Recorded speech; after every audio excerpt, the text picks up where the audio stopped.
Chapter 1319. In fact, Tantai Pingjing was very reluctant to talk to others. However, the seventh heavenly thunder was about to strike down, which made her very agitated. She had to use words to distract herself and calm herself down. Who will be your final opponent after you comprehend the sword? Dong Tai thought for a while and said, probably Chen Zhibao after transcendence. This young man is too tolerant. Tantai Pingjing did not feel strange about this. Xie Guanying, who went to Shu State to assist Chen Zhibao, was very shrewd. He hid deeper than Xuan Benshi, the emperor of Liang. After almost 20 years of planning, he chose Chen Zhibao in order to make the shaky aristocratic families rise again. Because once Chen Zhibao was determined to fight for the world, he would definitely need the help of those aristocratic families. In the future, when he unified the country, those forces behind Xie Guanying would definitely follow him. In fact, Xie Guanying's enemies were 3 people in succession.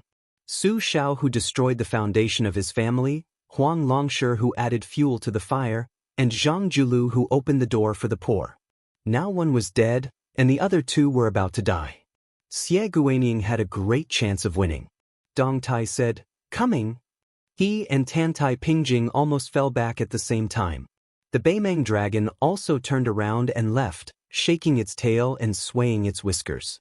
In the dark purple sky, it was as if a god had pried a mountain and thrown it into the sea. A circle of violent ripples that could be seen by the naked eye appeared in the sky, and then quickly spread out.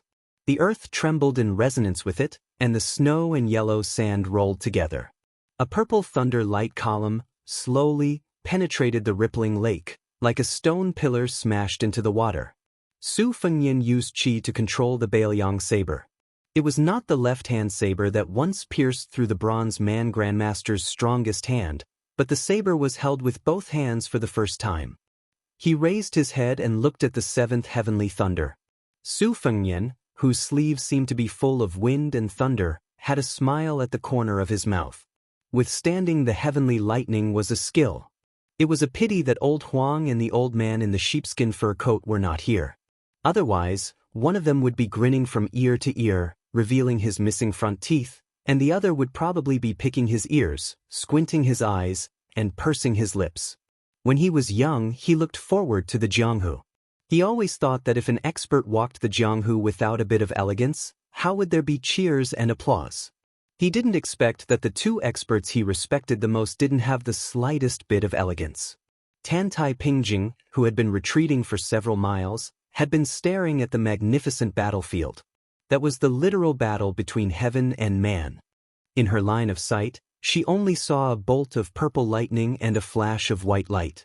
The vast purple lightning was then split into 2 by the slender white light, transforming into 2 torrents of purple lightning that flowed onto the ground. The white light rose higher and higher. The purple lightning continued to surge downwards as if there was no end in sight. In Tantai Pingjing's eyes, there seemed to be a huge human character. If the layer of lake was added, it would be an incomplete character. The white light, which was as bright as a comet, was climbing slower and slower. It began to show signs of stagnation.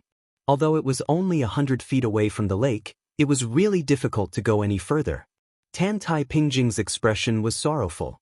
Human strength is sometimes limited. I can only do my best and wait for God's will. Sailing against the current, if you don't go forward, you will go backward. After the white light completely stopped, the purple lightning didn't stop. The white light was pressed down to the ground 1 foot at a time. Dong Tai laughed loudly.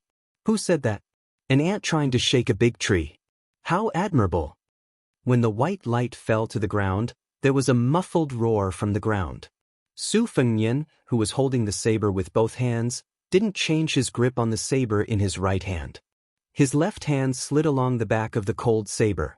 Then, without caring about the sharp edge, his 5 fingers grasped the tip of the saber tightly. The purple lightning under his feet was like a flood. Su Fengyan's arms were badly mangled. He held on. He didn't let go. He didn't abandon the saber. The purple lightning poured down for a whole incense stick. Tantai Pingjing almost couldn't bear to watch. She murmured, after the 7th lightning, there is an 8th lightning. Su Fengnian was bleeding from his 7 orifices. His vision had long been blurred. But in a trance, he seemed to see the tip of the cold saber. A purple-gold lotus bloomed. It was very small, but swaying vigorously. On the ground where the purple flood was flowing, 1, 2, 3 lotus flowers bloomed one after another, like a lotus pond. And the endless purple lightning in the sky finally came to an end. The more it was like this, the more desolate Tantai Pingjing felt. She repeated the sentence again. After the 7th lightning, there is an 8th lightning. Dong Tai stared at the ferocious dragon that was not just watching from the sidelines. It took advantage of the gap between the 7th lightning and the 8th lightning to secretly absorb the purple lightning. Its body had already reached the size of 100 feet. Su Fengnian stood in the torrent. He could only hang his arms and use the Bailiang saber to support his swaying body. The Beimang dragon in the distant sky twitched the corners of its mouth and made a sound like a sneer. However, it quickly widened its golden eyes, revealing a look of confusion and fear. That insignificant ant rose high into the sky and stood opposite it from a distance at the same height as it. At this moment, not only Tantai Pingjing's face was filled with disbelief, but even Dong Tai's eyes widened. Inside the lotus pond, a snow-white python that was 2,000 feet long appeared. Su Fengnian stood on the head of the giant python. The dragon and the python looked at each other. Purple lightning rolled above the heads of the 2 behemoths. Tantai Pingjing closed her eyes. Dong Tai sighed. The final choice is not to withstand the 8th lightning, but Dong Tai didn't say it out loud. Slaying the dragon. The giant python slammed toward the true dragon. The Beimang dragon kept absorbing the purple lightning. But when the dragon python was less than 10 feet away, the true dragon had only grown to 150 feet. The true dragon raised its head and roared at the giant python that was a head taller than it. The giant white python ignored its demonstration. It opened its mouth and bit down on the true dragon's neck. Su Fengnian held the saber with both hands, jumped high, and stabbed down. Su Fengnian stabbed the saber into the true dragon's head. The giant python that was biting the true dragon's neck pulled down at the same time. The man, the dragon, and the python fell together. They fell heavily to the ground. Su Fengnian pressed down with both hands. The cold saber's blade was nailed into the true dragon's head, leaving only the saber handle. The dragon and the python tore at each other. The world turned upside down. When the dust settled, the Beimang dragon's head was cut off and rolled to the side. The white python was on its last breath. Su Fengnian held the saber under his armpit. His face was covered in blood. It was unknown whether he was crying or laughing. He reached out his trembling hand and placed it on the head of the fallen white python.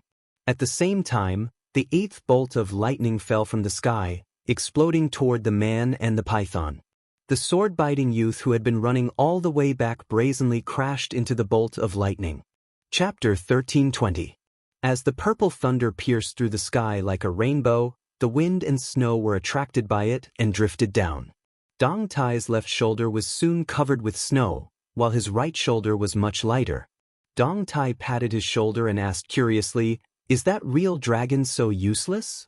People say that a mountain is famous if it has an immortal, not because of its height, and a water is famous if it has a dragon. I don't know how powerful a flood dragon is, but I'm sure that any immortal on Earth would be seriously injured after this attack, but they would never die.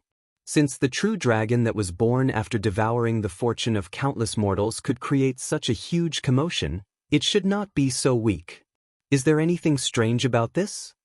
Tantai Ping looked calmly at the dragon and python crawling on the ground in the distance with a complicated expression.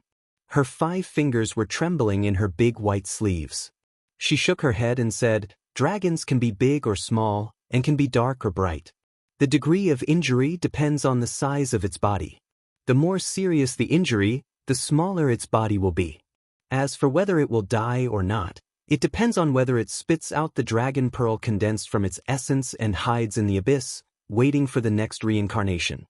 Otherwise, even if its head is chopped off, it still has a chance to turn from bright to dark. Now, even if the real dragon of Beimang's head is chopped off, the dragon pearl hasn't been spat out. Deng Taya patted away the falling snow on his shoulder. He simply raised his hand and waved it gently. The flying snow in the sky seemed to have hit a furnace and melted completely in the air a few feet away from him. If it were any other time, Deng Taya would definitely not do such an unnecessary action. It could be seen that after personally witnessing this great battle, even he, the peach blossom sword god, who led the way of the sword, could not remain indifferent. After Deng Taya blocked the annoying drifting snow, he seemed to have realized that he was acting strangely.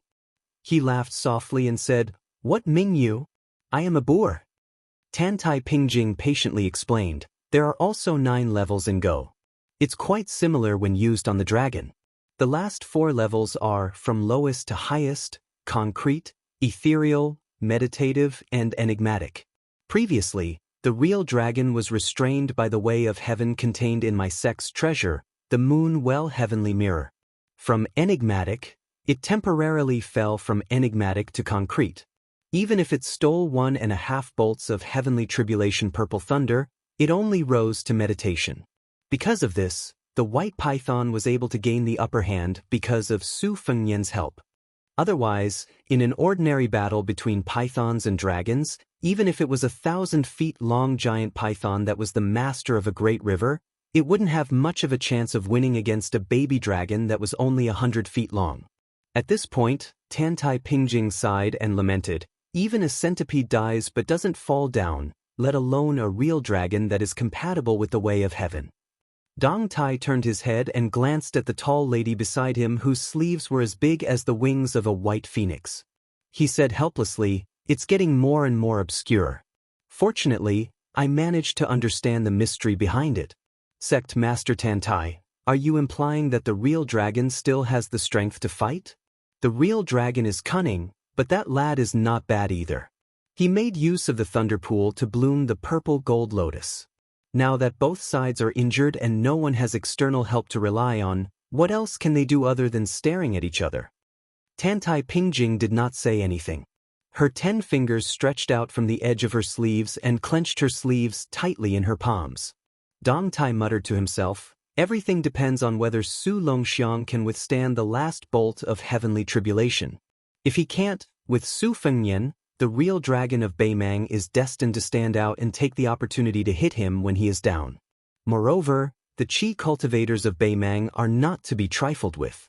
Other than sending out the real dragon, it's impossible that they don't have a backup plan." Tandai Pingjing asked, "Dong Tai, are you just going to stand by and do nothing?" "Stand by and do nothing? That's quite appropriate." Dong Tai looked directly at the Qi cultivator grandmaster who led the entire Guanyin sect to the northwest border. He laughed and asked in return, "I don't care what the heavenly tribulation wants, what the Su family brothers want, and even what the real dragon and the Qi cultivators of Beimang want. Both sides will compete in their skills and leave it to fate. However, if someone wants to take advantage of the situation, they have to ask whether I, Dong Tai, agree or not." Tantai Pingjing's expression was as usual as she asked, "What do you mean?" Dong Tai turned his head and looked at the battlefield in the distance. Both the dragon and the python suffered heavy losses. Taking the unique talisman weapons for themselves is a huge amount of merit. On the battlefield, such a military merit should not be inferior to the merit of a general who destroyed a country, right? Sect Master Tantai, if it were you Qi cultivators, would it be possible for you to ask the heavens for a favor? Tantai Pingjing's expression changed slightly. Dong Tai ignored the subtle change in Tantai Pingjing's expression. He crossed his arms and looked at the high clouds in the sky. He sneered and said, "In the past, Dong Tai only pursued the path of swordsmanship and looked far and wide. However, from now on, I'm really tired of these condescending scheming. They can't cut through generations and generations, and it's chaotic and sloppy. Everyone is treated as a puppet." Dong Tai snorted heavily. The Wu family has buried hundreds of thousands of swords in the sword tomb. Dong Tai has not taken a single sword. Until now, I have not taken a single sword. Tantai Pingjing, who had always stood aloof from worldly affairs, did not back down. For the first time, she went head-to-head with someone. She asked, "What? Are you threatening me?" Dong Tai laughed heartily. Do you think you're worthy? Tan Tai Pingjing's chest heaved up and down. It was obvious that she was furious. However, she did not say anything in the end. The lightning pool that bloomed from the purple-gold lotus gradually withered. The snow-white giant python that had broken through to the meditation realm lost its support. Its aura dissipated and it was on the verge of death. After exchanging a glance with Su Fengyan, it slowly closed its eyes. Su Fengyan, who had a saber under his armpit, stood with his back against the giant python's head. He stared at the head of the true dragon that was as tall as a human. Still playing dead? Can't you act like a true dragon? The golden eyes of the dragon head that had a deathly still aura were still lifeless. However, after hearing Su Fengyan's words, the two dragon whiskers swayed leisurely. Su Fengyan saw that it was finally too lazy to hide its strength. He shifted his gaze slightly upwards and looked at the empty sky. He said, "If I'm not wrong, you're waiting for Beimang's Shijingqi refinement warrior to give you the finishing touch and rebirth at the cost of more than 100 lives, right?" The eyes of the true dragon were lifeless. However, the two dragon whiskers swayed gracefully like two lotuses in the wind, causing mysterious patterns to appear in the air. Su Fengyan laughed. "It doesn't matter who lives and who dies. Anyway, there's such a chi refinement warrior who can benefit from the fight between the snipe and the clam. Before you enter the state of mind, she can take out the lunar well heavenly mirror to subdue and suppress you. Are you willing to accept that?" The dragon whiskers swayed, creating ripples and sounds. It spoke solemnly through the mouth of heaven and earth. It was full of sarcasm and contempt. And, after hearing the words, Su Fengyan's heart beat like a drum. The clothes on his chest were torn apart. However, he looked happy. He even had the mood to raise his arm and wipe the blood stains on his face. He smiled and said, "It's not easy for ants to praise a big country. It's not easy for an ant to shake a tree. Of course, I've heard of this principle. Whether it's a true dragon like you or a group of celestial beings who have been in a high position for a long time, they all look at the world like frogs at the bottom of a well. The life and death of the world are controlled by the fishing rods in your hands. Then, you use the words longevity as bait to lure them. It's called the cycle of heaven and the wide net of justice." At this point, Su Fengyan, who was still wiping his face, did not completely put down his arm. The cold saber hung diagonally under his armpit. A drop of blood from the specific realm of a true dragon slid down from the tip of the saber. He raised his eyebrows and glanced at the sky. The corners of his mouth twitched. "I don't like to talk much when I fight. I try not to talk if I can. You and I both know the reason why I'm talking so much to you. You're waiting and I have to slowly recover. After the death battle with Wang Xianji, more than half of the celestial being physique that Gao Shulu gave me was damaged. Its qi kept leaking out. However, I didn't repair it. Instead, I went to Mount Wudong to learn a secret technique. I devoted myself to perfecting the pond in my body. I didn't hesitate to walk with a limp on the path of martial arts." Su Fengyan tilted his head and spat out a mouthful of blood. People were used to describing a person's extreme pain as pain that penetrated the bone marrow or the heart. However, Su Fengyan's qi was shattered from the inside out. The pain was even more exaggerated. It was like an ordinary person who had never practiced martial arts. His skin and bones were being crushed inch by a small hammer, and his tendons and veins were constantly being poked by fine needles. However, his mind was always maintaining a clear thought process. Su Fengyan's expression was somewhat ferocious. "It's really painful. I haven't gotten used to it even after experiencing it a few times." The lightning spear that Duanbo Air brought back was no different from scratching an itch. As he spoke, the mouthful of blood that was about to fall to the ground turned into a red serpent-like spiritual creature. It scuttled back to Su Fengyan's body and seeped into his skin. Red threads could be seen everywhere on Su Fengyan's exposed skin. They were like snakes flicking their tongues. Su Fengyan, who had recovered some of his strength, held out the Bailiang saber covered in true dragon blood and wiped it on the snow-white python's forehead. The two strands of dragon whiskers shook violently, as if it was angry. Su Fengyan let out a long breath and said softly, "Huang Manor, hold on a little longer." A streak of resplendent white light originated from Shijing and rapidly shot from Beimang into Liuzhou. Upon closer inspection, it was actually two streams of light twisting together, like two dragons chasing a pearl. Su Fengnian did his best to straighten his back, revealing a rare serious expression. He held the saber in his left hand and opened his right hand. He lifted the cold saber and slashed it across his palm. He clenched his fist tightly. At this moment, behind Su Fengnian, who was facing the dragon head, the young man biting his sword and charging forward forcefully collided with the purple lightning. The lightning that was supposed to strike Su Fengnian's back was intercepted by the young man. After the collision, the thin young man's feet fell to the ground and his body leaned back. The originally straight trajectory of the purple lightning slightly deviated, showing a slight twist. The dazzling purple lightning madly sputtered above the young man's head. The young man was knocked into the ground by the unstoppable purple lightning, his knees sinking deep into the ground. The calm wind ripple in the young man's mouth had cut a gap in the front of the purple lightning, but it was still not enough to break through the purple lightning. The purple light crazily lingered around the long sword. The long sword trembled like the mournful cry of an autumn cicada. Chapter 1321. How could a famed sword, calm the storm, block this purple lightning? Huang Manor and Su Longxiang's faces were embedded in the purple thunder. On the surface, the eighth bolt of purple lightning was only as thick as a tree. It was not very shocking, only slightly better than the sixth bolt of heavenly lightning that was as thin as a thread.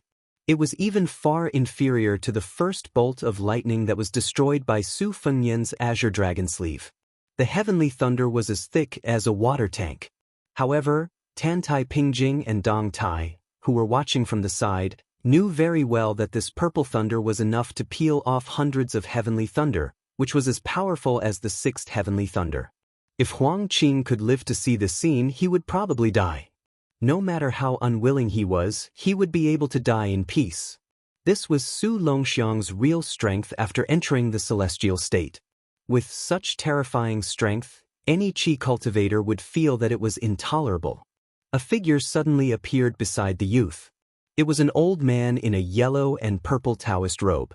Huang Manor, who was biting the long sword, turned his head with difficulty, allowing the purple thunder to hit his neck. The old Taoist priest closed his eyes and faced the youth. The old and the youth met again after a long separation. The old man grinned. The purple golden lotus that bloomed on the tip of Su Fengnian's blade was the tragic result of the old man's life. Purple golden lotus completely withered. The old Taoist priest's figure disappeared at a speed visible to the naked eye. The youth's face was shrouded in purple light. His lips moved slightly, but no sound came out. It was impossible to see whether the youth was crying. The old Taoist priest, whose lower body had disappeared, turned his head and glanced at Su Fengnian. Su, don't die. It doesn't matter if you bring wine to the grave in the future. Just burn a few more copies of the Plain Girl Heart Sutra. Disciple, I just reincarnated first. In the next life, we'll be master and disciple. Also, there are so many hawthorns on the mountain this year. It's a pity that you're not here. Without your help, I can't finish all the hawthorns I picked. The old man turned his head to look at the young man. It was as if he had returned to the dilapidated Taoist temple at the foot of Mount Longhu. As usual, he rambled on and on. Finally, the old man pointed his finger at the sky and said angrily, Huang Manor, F***ck that heavenly tribulation. A heavenly master of a generation had passed away just like that. The youth, who had turned his neck to look at the old man, was struck by the heavenly thunder and lowered his head more and more. He tried to raise his drooping arm, wanting to reach out and grab his master to prevent the old man from leaving. But to no avail. The young man took a step forward. Suddenly, his abdomen vibrated like a drum, resonating with the earth and creating circles of ripples. When things are unjust, they cry out. Apart from the circle around the brothers and the dragon python, the ground within a radius of 5 kilometers instantly collapsed. However, at the turning point where Su Longxiang became braver with every setback, the true dragon, who was on the verge of death but didn't die in the specific realm, obtained a powerful new life, like rain after a long drought. After the two intertwined white lights approached the true dragon's head, They suddenly parted ways and then instantly crashed into the true dragon's lifeless eyes. The finishing touch. The true dragon opened its eyes. The true dragon's body, whose head had been separated from its body, propped its 4 dragon claws into the ground. The head that had been cut off by the cold blade swept back to the body, seamlessly and as before. The true dragon flew into the sky and disappeared without a trace. In the next moment, the true dragon's head poked out of the clouds and looked down at the world. Its tail was faintly discernible in the clouds 800 feet away. Tantai Pingjing said in a daze, "It shouldn't be like this, it shouldn't be like this." 1,000 feet, heavenly dragon. Su Fengnian turned a blind eye to this and muttered to himself, "I originally wanted to let you show up when I went to the ancient city of Luoyang." A drop of blood slowly fell from the gap of his fist. When the drop of blood was 3 feet away from the ground, Su Fengnian shouted softly and said in a low voice, "Please, don't." Like a drop of water hitting the quiet surface of the water, the sound was particularly obvious. The heavenly dragon, which was thousands of feet long, spat out a ball of heavenly thunder and rushed to the ground. A burly man appeared in front of Su Fengnian where the blood was dripping. His whole body was overflowing with golden light. Perhaps in the thousands of years of the Central Plains, there were hundreds of emperors and monarchs in the history books, but none of them could be mentioned in the same breath as him. He put one hand behind his back and stretched out the other hand, casually holding up the heavenly thunder. The burly man, who had his back to Su Fengnian, said calmly, "Pass a message to her. Just say, 'I'm guilty.'" Su Fengnian didn't say anything. He turned to face the south and squeezed out a second drop of blood. "Please again." A man who looked like a scholar appeared in front of Su Fengnian with a smile. He nodded and smiled at Su Fengnian. "Don't ask me where I'm from. Think about where I'm going and who I'm going to see. I'm the one who said this to Lu Dongshuan's 6th life. It's also for myself. Won't you regret it after today?" Su Fengnian pointed at his heart. The man smiled knowingly. His hair was white, but it didn't affect his incomparable elegance. He looked at a tall woman in the distance who was covering her mouth and sobbing. He said softly, "Silly big girl." Then he raised his palm with one hand. A bright moon slowly rose from his palm. The pale-faced Su Fengnian turned to the north and said in a low voice, "Please." A beam of light suddenly descended from a height of tens of thousands of miles. It was a Zhenwu Dharmakaya. However, it was different from the majestic scene on the Spring God Lake. This time, the appearance of the Zhenwu Dharmakaya was full of an oppressive aura that went against the way of heaven. Above the 9 heavens, countless golden threads like fishing lines drew arcs and fell. They bounced up from the ground and wrapped around the limbs of the Zhenwu Dharmakaya. However, even if this kind of appearance went against the way of heaven, not a single fishing line dared to appear near the head of the Zhenwu Dharmakaya. However, the extraordinary flower-scattering fairies around the Dharmakaya were torn apart by the fishing lines that intertwined into a net. Dong Tai didn't care about Tantai Pingjing's inexplicable loss of composure. His face was full of shock. He smiled bitterly and said, "Wang Xianji, you're a monster, but this guy is a madman." After Tantai Pingjing came back to her senses, she bowed respectfully. She sobbed and lowered her head.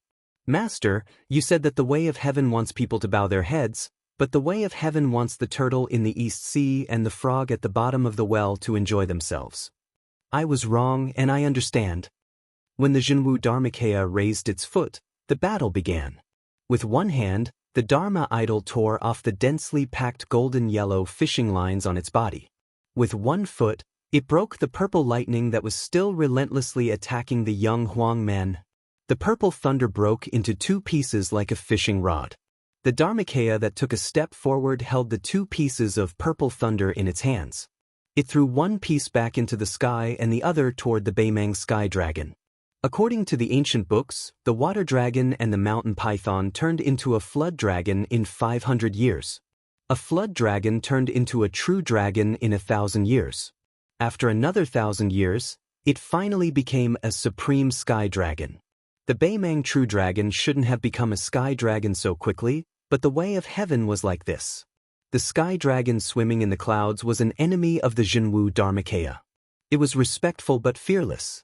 It stretched out its claws and pressed on the half of the purple thunder. The dragon's claws were penetrated by the thunder's spear. The sky dragon lowered its head and broke through the clouds. It roared toward the ground and spat out another purple thunder from its mouth. Su Fengnian said expressionlessly, "Regardless of whether you are in heaven or earth, you dare to be presumptuous in the north." The Zhenwu Dharmakaya opened its mouth slowly at the same time. Its voice was so loud that it echoed between heaven and earth like a great bell.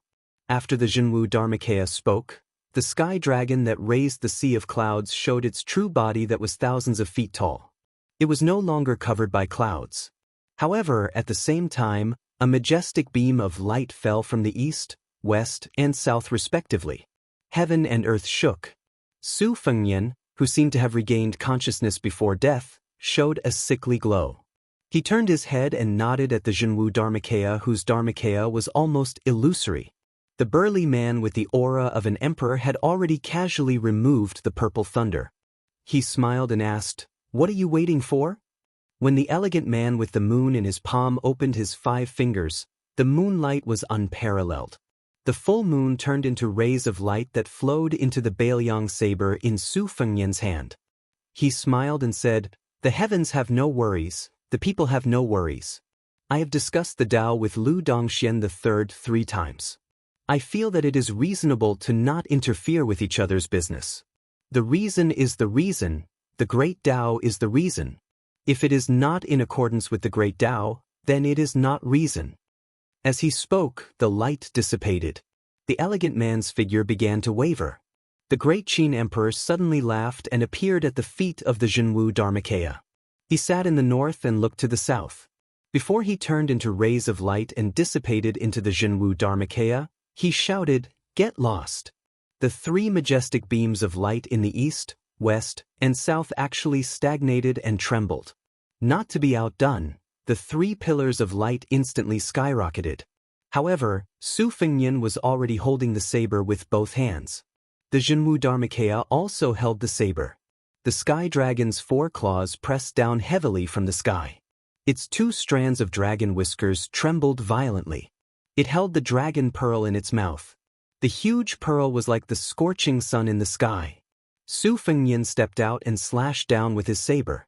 The Zhenwu Dharmakaya also stepped forward and slashed down with his saber. A crescent moon was slashed out in the sky. It slashed down on the huge pearl that was hovering in the sky like the sun. This scene was like the collision of the sun and the moon. The scales on the sky dragon's 1,000-feet-long body shook violently. Su Fengnian's saber slashed down, but it stopped halfway as if it was splitting a mountain. A small crack appeared on the saber's blade. The flesh on Su Fengnian's palms that held the saber were ground to pieces. Finally, the white bones touched the saber hilt. The sky dragon that was clawing at the ground with its 4 claws was forced to retreat step by step. It kept roaring. Su Fengnian's body exploded into a scarlet rain of blood. He roared, "I am slaying a sky dragon." The cold saber broke into 2 with a bang. Su Fengnian fell heavily to the ground. High in the sky, the dragon pearl also exploded with a bang. The crescent moon cut the Baimang sky dragon's head behind the dragon pearl into 2 halves. The earth shook. The huge white python that was far less than the 10,000-feet-long sky dragon jumped up. It opened its mouth and swallowed the sky dragon's head and half of its body. After the giant python that had already swallowed half of the sky dragon's head pulled it to the ground, it continued to devour the last half of the dragon's body. Heaven and earth returned to silence. There were no more sky humans or sky dragons. The heavy snow finally fell without restraint. Su Fengnian slayed the dragon. The cold python swallowed the dragon. Chapter 1322. Su Fengnian was sitting cross-legged on the ground, covered in blood. He looked even more battered and exhausted after the snow mixed with his blood. Su Fengnian gasped for breath, each breath seeming like it was tearing apart his internal organs. Out of the corner of his eye, he saw the broken Bailiang blade and wanted to retrieve it. However, he spat out a mouthful of blood as soon as the thought came to mind. At this moment, a snow-white creature with a strange tail slithered out from behind him. It was no more than 3 feet long and had a slender body like a snake.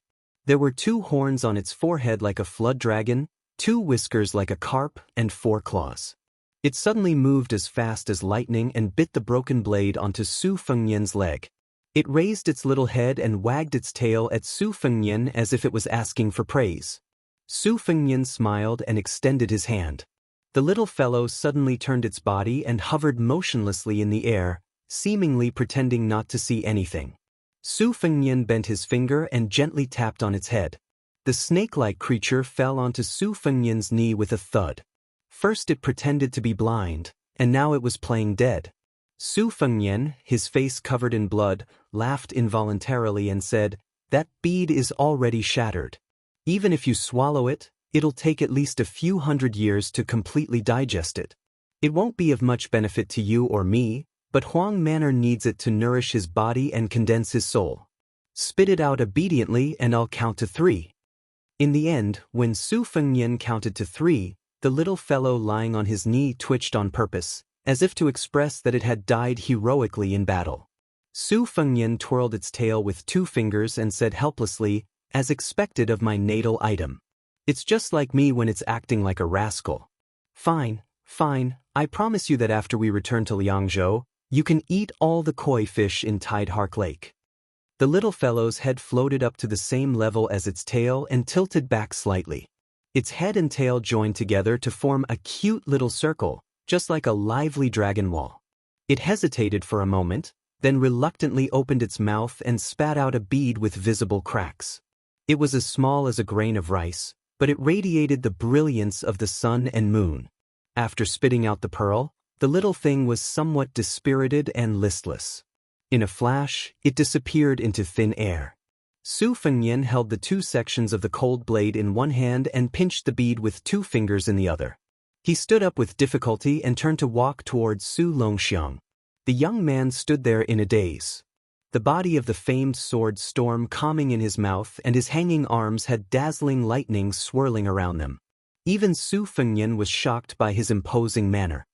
However, this kind of power was like a dynasty that seemed to be at its peak but was actually surrounded by danger and would collapse at the slightest touch. Su Fengnian didn't approach Su Longxiang, whose qi was extremely chaotic. He loosened his fingers and opened his palm. The broken dragon bead began to spin in his palm. Su Fengnian pushed forward and the bead slid out of his palm. However, it quickly bounced back. If Su Fengnian hadn't turned sideways in a hurry, he would have been hit by the bead. To the martial artists of Jianghu, this bead was an unimaginable tonic. Its effect of nourishing the essence, qi, and spirit was unparalleled. The bead probably felt Su Fengnian's resistance and could only spin around. To the spiritual bead, its choice of Huang Manor as the dragon cave was naturally far inferior to Su Fengnian, who was a natural matchmaker. Tantai Pingjing swept to Su Fengnian's side and asked with a complicated expression, "If you don't take what is given by heaven, aren't you afraid of being punished?" Su Fengnian said indifferently, "In order to withstand the sky thunder, Huang Manor sealed his heart acupoint. His 3 souls and 7 spirits are very unstable. Even if he becomes a celestial being, he will be no different from Gao Shulu who has lost her mind. Tantai Pingjing, if you help me, I won't fuss about your sinister intention of trying to take both dragon and python." Tantai Pingjing's mind was full of thoughts. She didn't agree or refuse. Su Fengnian suddenly smiled mischievously and said, "Then I'm begging you, blockhead. Can you do it? At most, I'll return the Moonwell sky mirror to you later." Tantai Pingjing was stunned and looked absent-minded. It was unknown when Deng Tea had appeared beside the 2 of them. He chuckled softly and said, "You're still flirting at a time like this?" Tantai Pingjing turned her head and looked at the young man who was absorbing the qi of heaven and earth crazily. Her expression became serious. Deng Tea touched a sore spot and joked, "Yo, our sect master Tantai is at least 100 years old, and yet she can still act like a shy little girl. Look, her ears are red." Tantai Pingjing ignored the peach blossom sword god's ridicule and sighed softly, "Even if I help, I'm afraid it's too late. There's only one obsession left to become a celestial being. If I don't cut it, even if Dong Tai takes the sword and I send the pearl, it's meaningless. Su Longxiang still can't return to the human world. Moreover, whether I send the pearl or Dong Tai takes the sword, the price will be very high. Tan Tai Pingjing raised her hand and waved her sleeve. A breeze rolled up a handful of yellow sand and floated to the young man. The sand didn't turn into powder immediately. Instead, it shot into the lake like an arrow and slowed down bit by bit. However, in the slow process, there was a kind of natural and unreasonable weathering. It was natural because the weathering of sand in the desert was a matter of course. It was unreasonable because under normal circumstances, it wouldn't take a few years or even dozens of years for the weathering of sand in the desert. This strange phenomenon was like a toddler who had just learned how to walk. After one step, he would become a teenager. After a few more steps, he would reach middle age and old age until he died of old age. Dong Tai clicked his tongue in wonder and said, "This is the way of heaven." Tan Tai Pingjing said worriedly, "The so-called celestial being realm means to forget about the world without worries. When everyone is awake, I sleep alone. Just like what the saint said, lazy travels alone with the wind. How to wake Su Longxiang up is the most difficult part." Dong Tai smiled and said, "It's useless to talk about it. I have a sword." As he spoke, Dong Tai put two of his fingers together, raised them up, and then gently chopped down.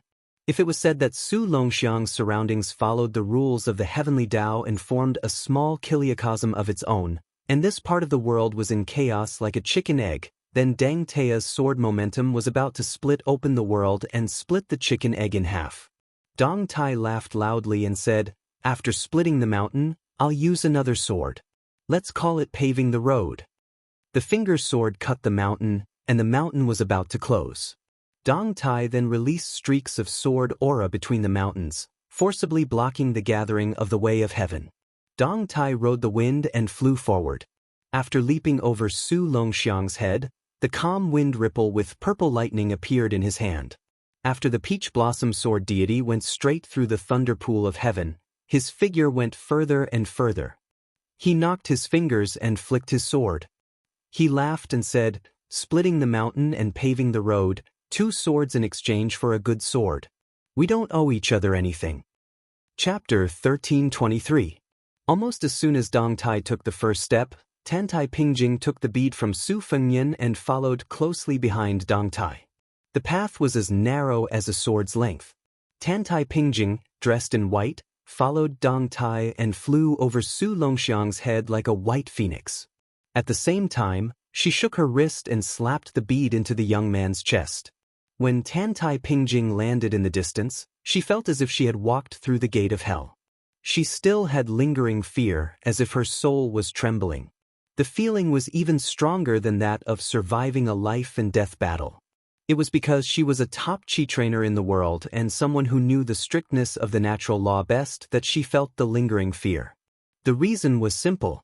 If Zhang Julu, the Grand Secretary of the Imperial Court, was traveling incognito in Tai and city, ordinary people could ignore him if they didn't know his identity. However, if an official working in the 6 ministries passed by the blue-eyed man, he would inevitably feel as if he was walking on thin ice. Dong Tai and Tan Tai Pingjing passed through the thunder pool one after the other. It happened in the blink of an eye. She turned her head and showed a shocked expression.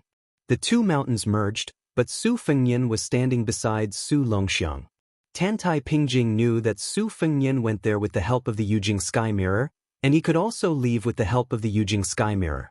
However, the key was that in the middle of this trip, Su Fengyan was not going there to enjoy the scenery, but to wake up his younger brother Su Longxiang.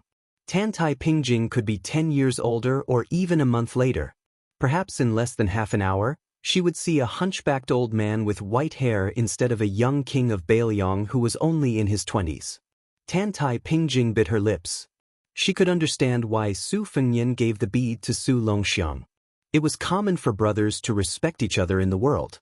Although it was rare in the families of emperors, generals, and ministers, she was not surprised that Su Fengyan was willing to give the good stuff to Su Longxiang. It could even be said that Tan Tai Pingjing also thought that it was reasonable that Su Fengyan was willing to resist the heaven's punishment for his younger brother. After all, at that time, Su Fengyan still had the strength to fight. However, now the chi pond in Su Fengyan's body had dried up. What else could he do other than die? Tantai Pingjing could not suppress her anger. She suddenly opened her mouth slightly. Su Fengnian seemed to have only said one sentence to his younger brother, and then quickly retreated to the original place. He staggered out of the shaky Yujing sky mirror with a bright smile on his face.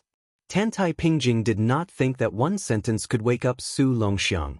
One sentence could break the heaven's law? However, the scene that followed made her believe that rules and reason really didn't work on this pair of brothers. The youth opened his eyes, turned and ran to Su Fengnian. He lowered his head and crouched down, gently carrying the exhausted Su Fengnian. There was a sound of horse hooves in the distance. It should be the 2,000 dragon elephant army that arrived late. Of course, even if this cavalry army arrived early, they would only be caught in the crossfire without any power to retaliate. Tantai Pingjing came to the side of the two brothers. She glanced at Su Fengnian's hands on his younger brother's neck. His palms seemed to have been cut clean by a knife, revealing the shocking white bones. She softly reminded, Wang Xinji's disciple, Lu Huang, is here. In the distance, in the wind and snow, there was a wooden man with an ancient sword, Bodhisattva barbarian, at his waist. The exhausted Su Fengnian had an indifferent face. He smiled and said hoarsely, Lu Huang is here to watch the show. If he really wants to take revenge, he will honestly wait for me to recover my strength. If he is willing to kill a weak enemy, then Lu Huang is not Wang Xinji's disciple. Tantai Pingjing sneered, Lu Huang can wait for that day? Su Fengnian glared at her and said weakly, How can you talk to your master like that? Tantai Pingjing seemed to have been touched. A trace of indistinct murderous intent appeared. Su Fengnian knocked Huang Manor's shoulder with his chin, indicating that he should ignore this woman. Tantai Pingjing's meaning was to ask whether Su Fengnian could return to the peak. This peak obviously could not be the time when he fought Wang Xinji, nor could it be the time when he was invited 3 times. It was before he withstood the last sky thunder. At that time, although Su Fengnian did not have Gao Shulu's physique, he had abundant spirit. Su Fengnian did not want to answer this question directly because he did not have the confidence in his heart. After this battle, he completely separated himself from his previous life. The disadvantage was that he did not have any trump cards. The advantage was that Bailiang would not have any twists and turns because of Su Fengnian's luck. On the other hand, Su Fengnian had a life item and was already closely related to the fate of Bailiang. Once Bailiang was broken, he would certainly die. In this regard, Su Fengnian did not worry about personal gains and losses. He could save Huang Manor and let his younger brother have no worries. Today's big deal was a profit. Doing business with God without any pretense of cordiality, not only did he not lose everything, but he also made a little profit. This was a technical job that made Su Fengnian feel proud of himself. After the battle, Su Fengnian was a little sleepy and his eyelids were fighting. But before he fell asleep, Su Fengnian still had some things to say to his younger brother, so he spoke his mind in a long-winded manner. Huang Manor, I don't want to say nonsense like your master didn't die for you. The old heavenly master sacrificed his life for you. You feel guilty, but I feel the same way. When old Huang left Bailiang for Martial Emperor City, I also thought that because old Huang was a sword fanatic, he went to the Eastern Sea to prove the 3 words, 9 swords Huang. But in fact, I know very well that old Huang went for me. There was no other reason. Perhaps he wanted to tell me that if Su Fengnian did not have Bailiang in the future, there was still the martial world to think about. Perhaps old Huang felt that the first time I walked the martial world with him, he did not give me any face and wanted to leave in glory again. Perhaps, who knows? In short, old Huang left. Just like the old heavenly master, he couldn't escape death in his lifetime. But for us, he died a long time ago. You wanted to kill a few more experts for me. I understand your thoughts, but you didn't do it well. More accurately, you did it in a complete mess. I rushed here to fight this and that, and I really didn't have time to beat you up. Otherwise, I would have already beaten your butt. I want to beat you up now, but I really don't have the strength. When I was young, I clearly did something wrong, but I still liked to argue with Su Xiao. I felt that it was a very satisfying thing, and I was afraid that our father would scold or beat me. After the incident, I always felt that I was a man. But when I grew up, I realized that it was wrong. Huang Manor, don't learn from me. Su Fengyan's nagging voice was getting softer and softer. Su Longxiang didn't interrupt from beginning to end and carefully carried his older brother on his back. When he was young, he had already revealed his innate divine strength. He would often carry his older brother up and down Mount Qingliang.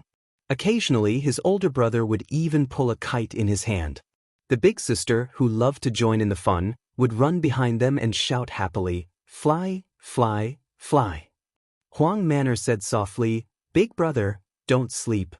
Chapter 1324. A large group of people were kneeling in the corridor of a secluded building located in the corner of Shijing's inner court.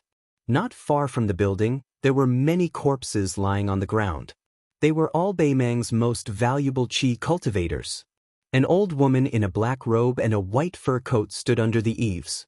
Her hands were folded in front of her chest, and her sleeves were rolled up like bat wings. This old woman who made Beimang men grovel under her skirt rarely got angry, but today, her expression was very ugly. First, the Dao sect's immortal Nan Ming, who was good at divination, told her in a trembling voice that the chess and sword music school's bronze ancestor was unknown, and that the sword qi was close to yellow and blue. Then, the hibernating cauldron, which was a national treasure, was smashed by an unknown land immortal, and the true dragon that had been raised for more than 20 years broke out of the cauldron. That was not all. Under the rolling thunder, the true dragon that had taken advantage of the situation did not gain any advantage, so she decisively decided to help it. This was because she had always dared to gamble with the heavens. It was fine if she did not gamble, but if she did, she would gamble big. Last time, she won a lot of money, and the entire Beimang dynasty followed her surname. But this time, the immortal Nan Ming told her that she had lost, and the 100 corpses outside the building were proof.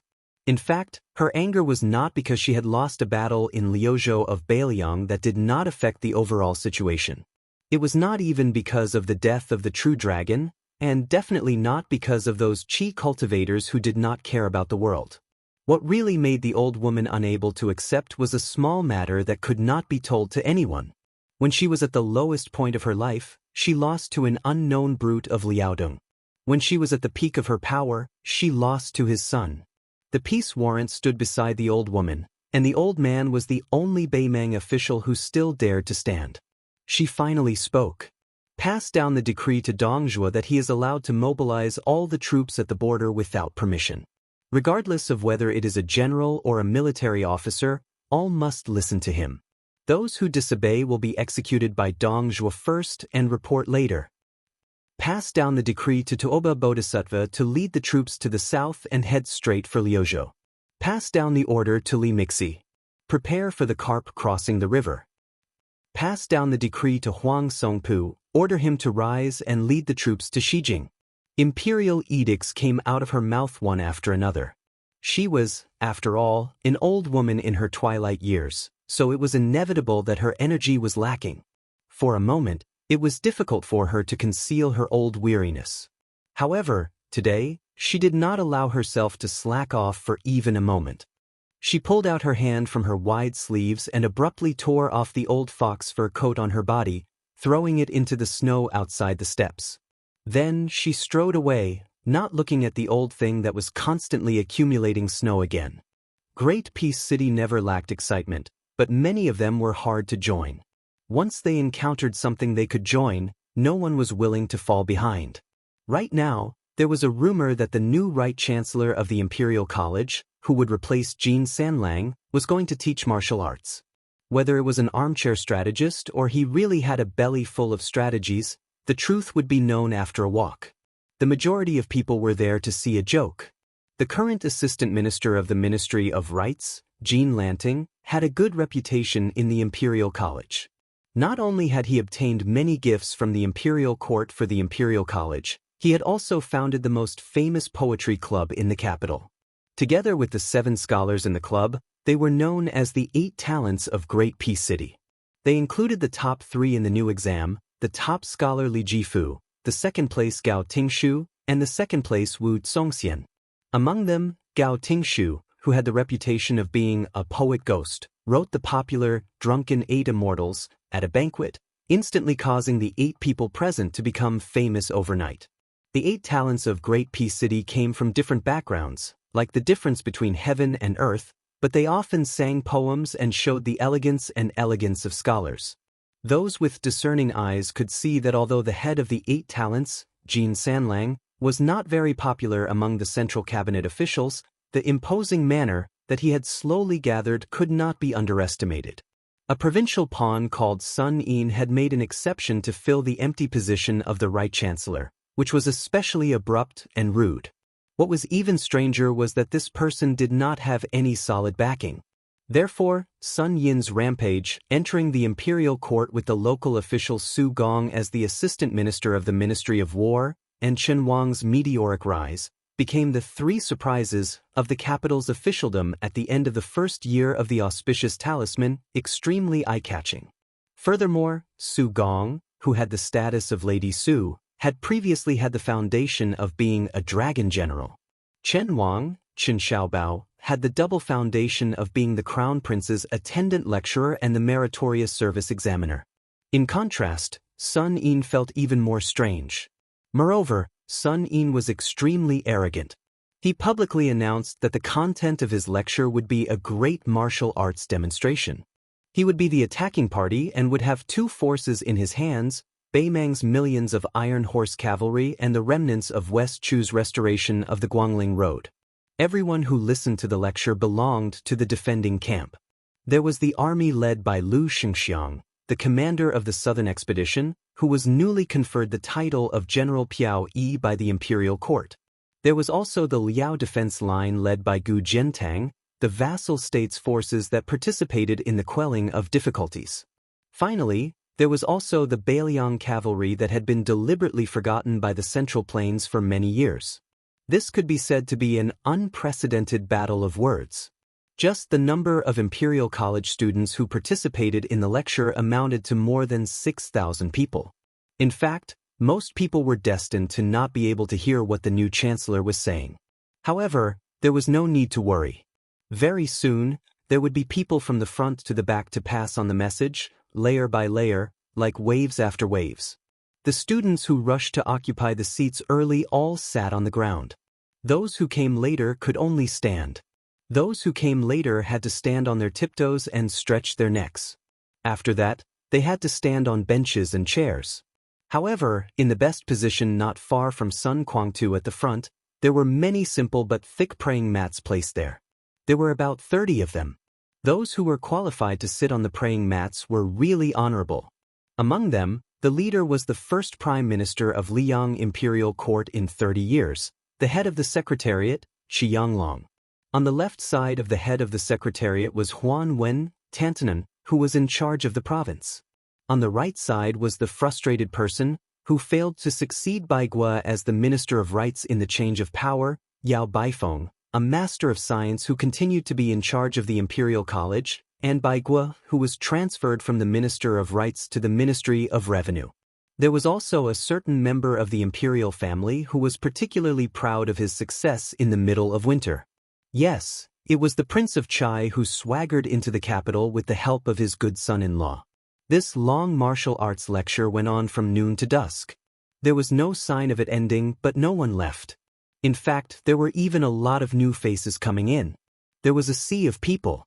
During this time, the Crown Prince, who was in charge of the country, quietly joined in with the Crown Princess.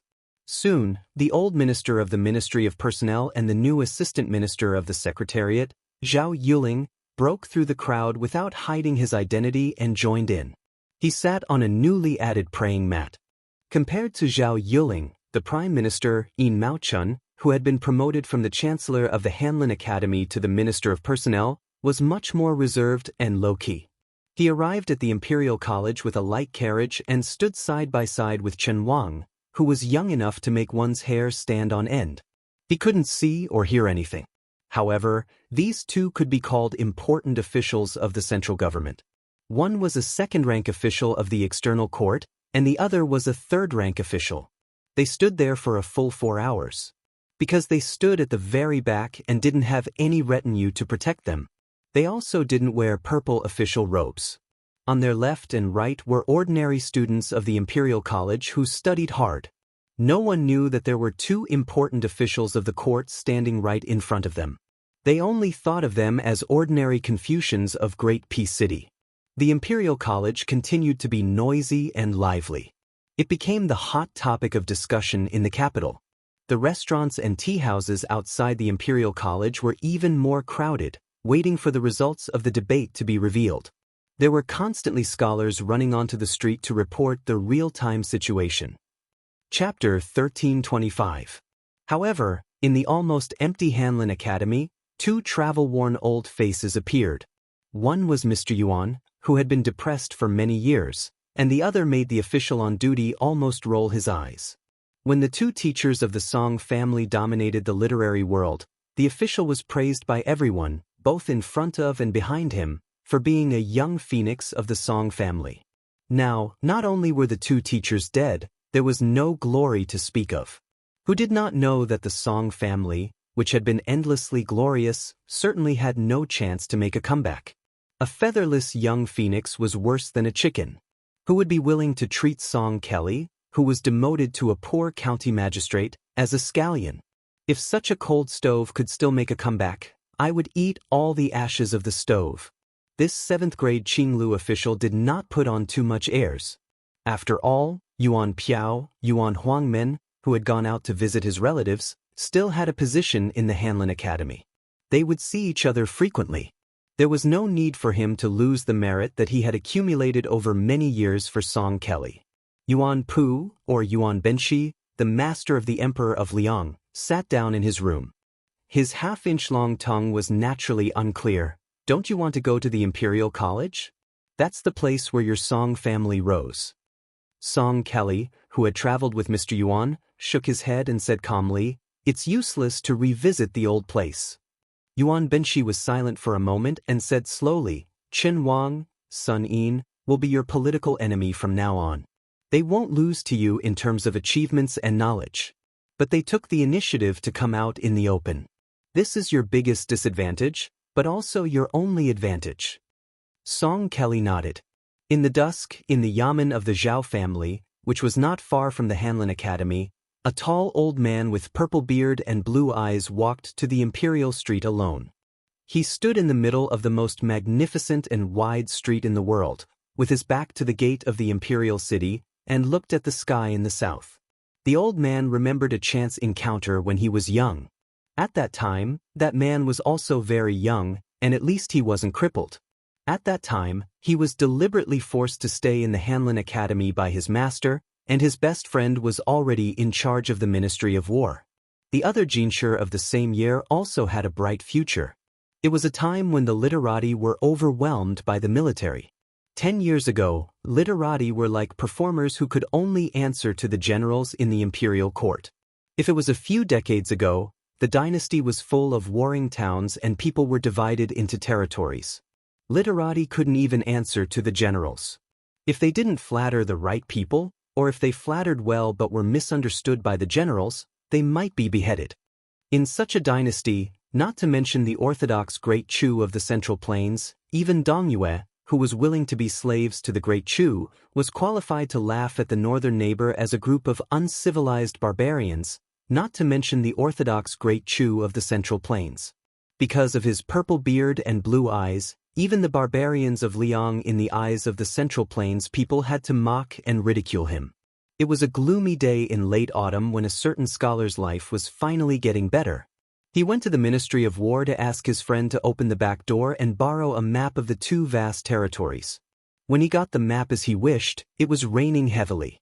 He didn't dare to let the rain wet the map, so he had to take shelter under the eaves of the yamen. But the heavy rain didn't stop, so he could only wait patiently. Then he saw a young man arrive with an umbrella and a small wooden chest in his hand. He didn't like this person because he had a strong warrior's aura. Judging from his attire, he was probably a military officer with a surplus rank who the imperial court turned a blind eye to. The Ministry of War's yamen courtyard was deep and had several entrances. He guessed that this person would be stopped at the first courtyard. As expected, the guy was stopped at the first courtyard, so he didn't pay much attention to him. But when he was waiting for the rain, he occasionally turned his head and glanced at him. He saw the ordinary-looking young warrior standing alone in the heavy rain, his umbrella by his feet. There was also the open chest, shining with white light, which should be silver. But this little bit of silver was nothing in the eyes of the old master of the Ministry of War, whose appetite could swallow the sky. It was just a matter of drinking with 3 or 4 colleagues. He vaguely heard the words of the young man who was refused entry, which were repeated over and over again. "I, Su Shao, promise you with my head. Just give me 1,000 soldiers a month. Just 1 month, the next time I visit you, I will have someone bring 10 chests of gold."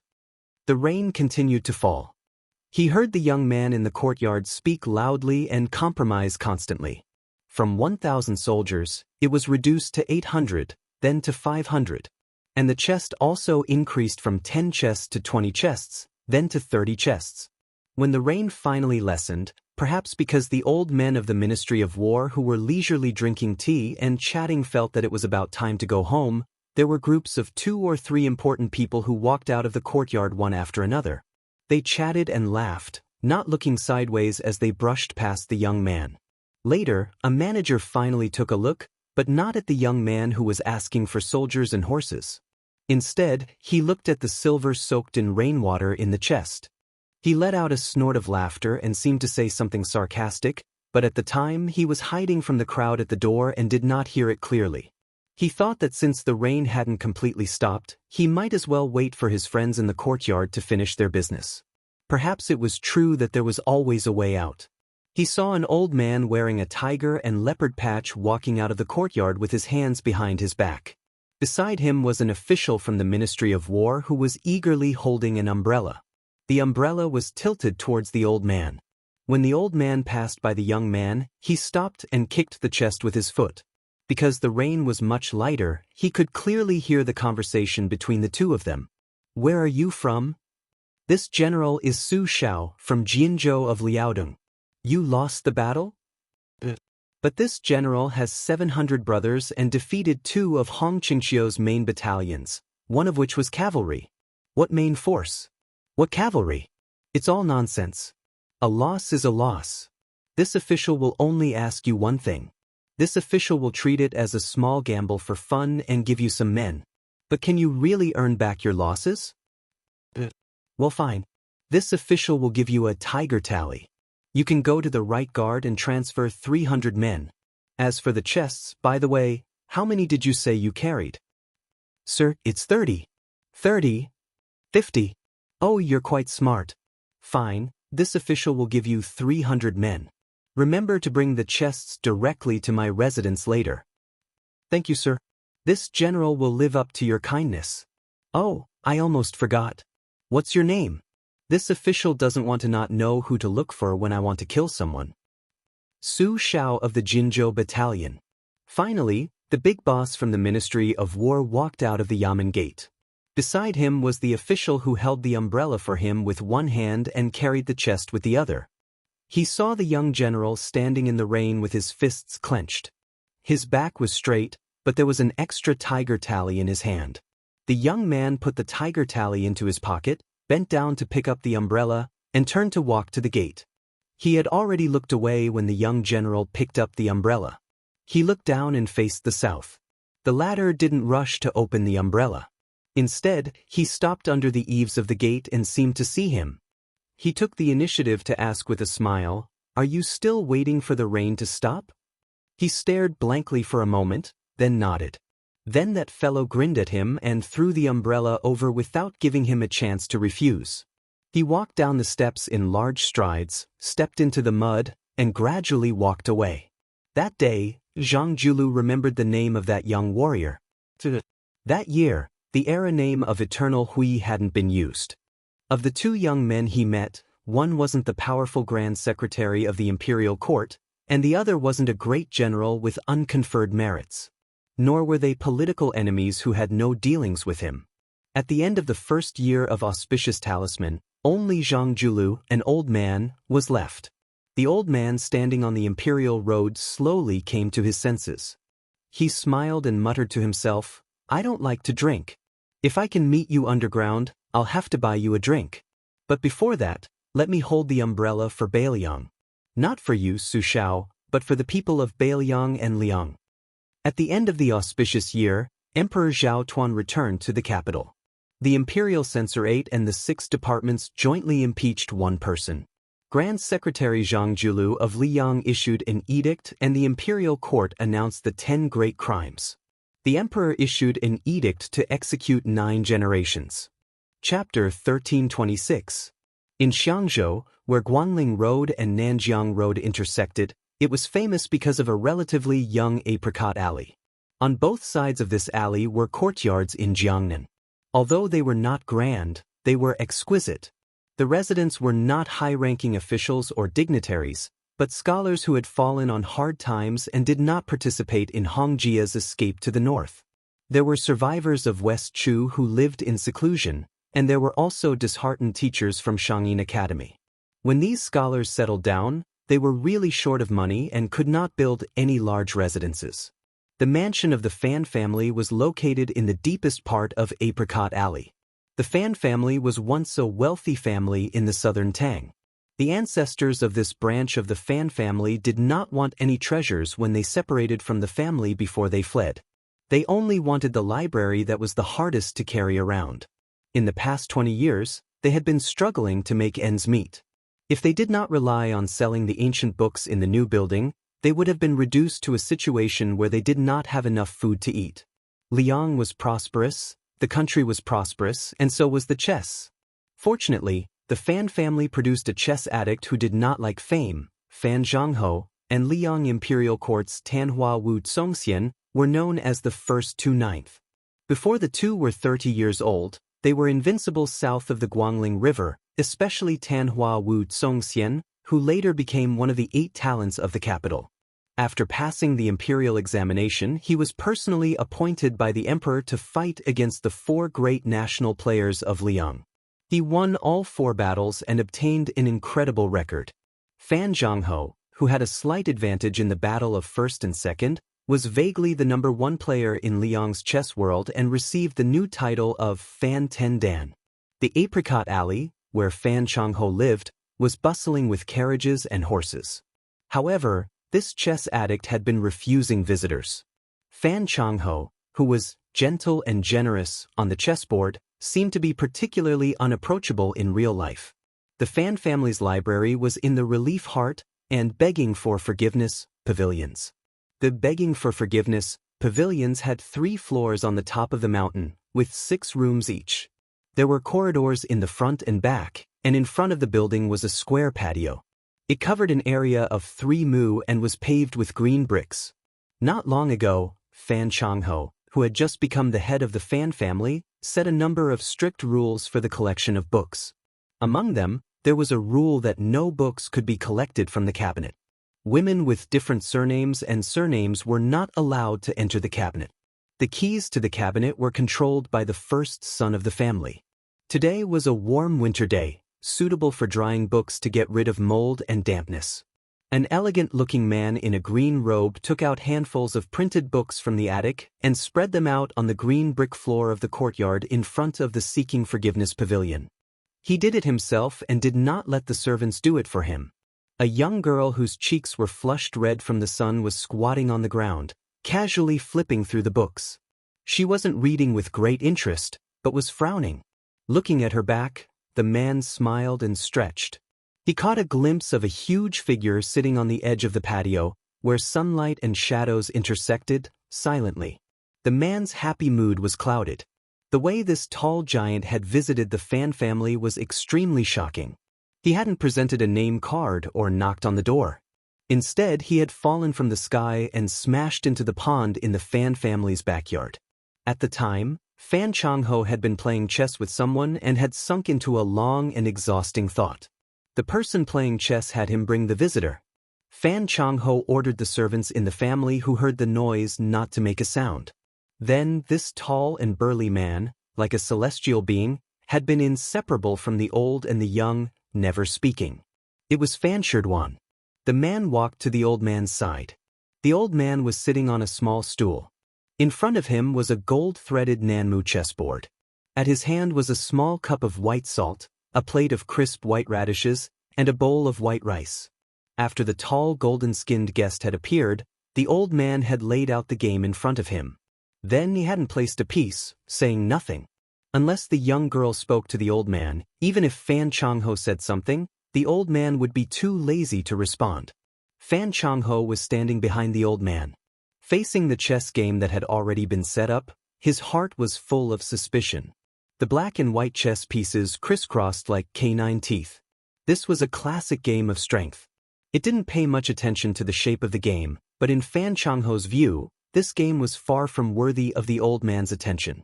It had to be known that in the eyes of the world, Fan Changho had learned without a teacher, and it was publicly acknowledged that he was slow. In terms of talent, he was worlds apart from Xianxia, who had made his name at a young age. It was only through his tenacity that he had been able to become a late bloomer. A few years ago, he had finally been able to match Xianxia. But of course, Fan Changho had a master, and it was Huang Longshi of the spring and autumn chess armor.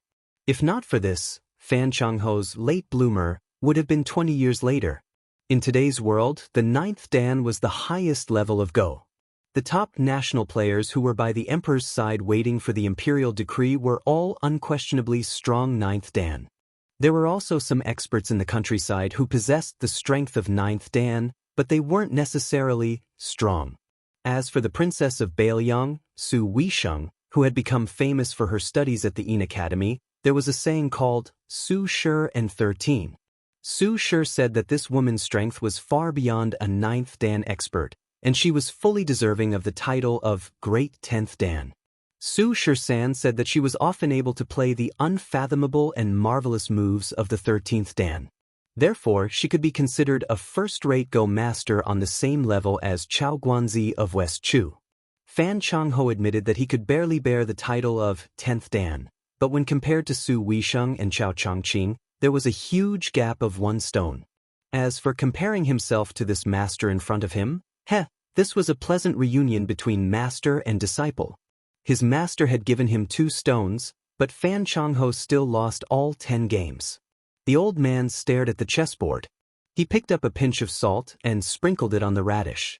He asked, "Yuan, do you still remember what I said to you when we played our first game of chess?" Fan Zhangho, who was known by the courtesy name of Yuetian, replied respectfully, "Master said 2 things. One was that true skill lies outside of chess. The other was that no matter how good you are at chess, it's all there is to it.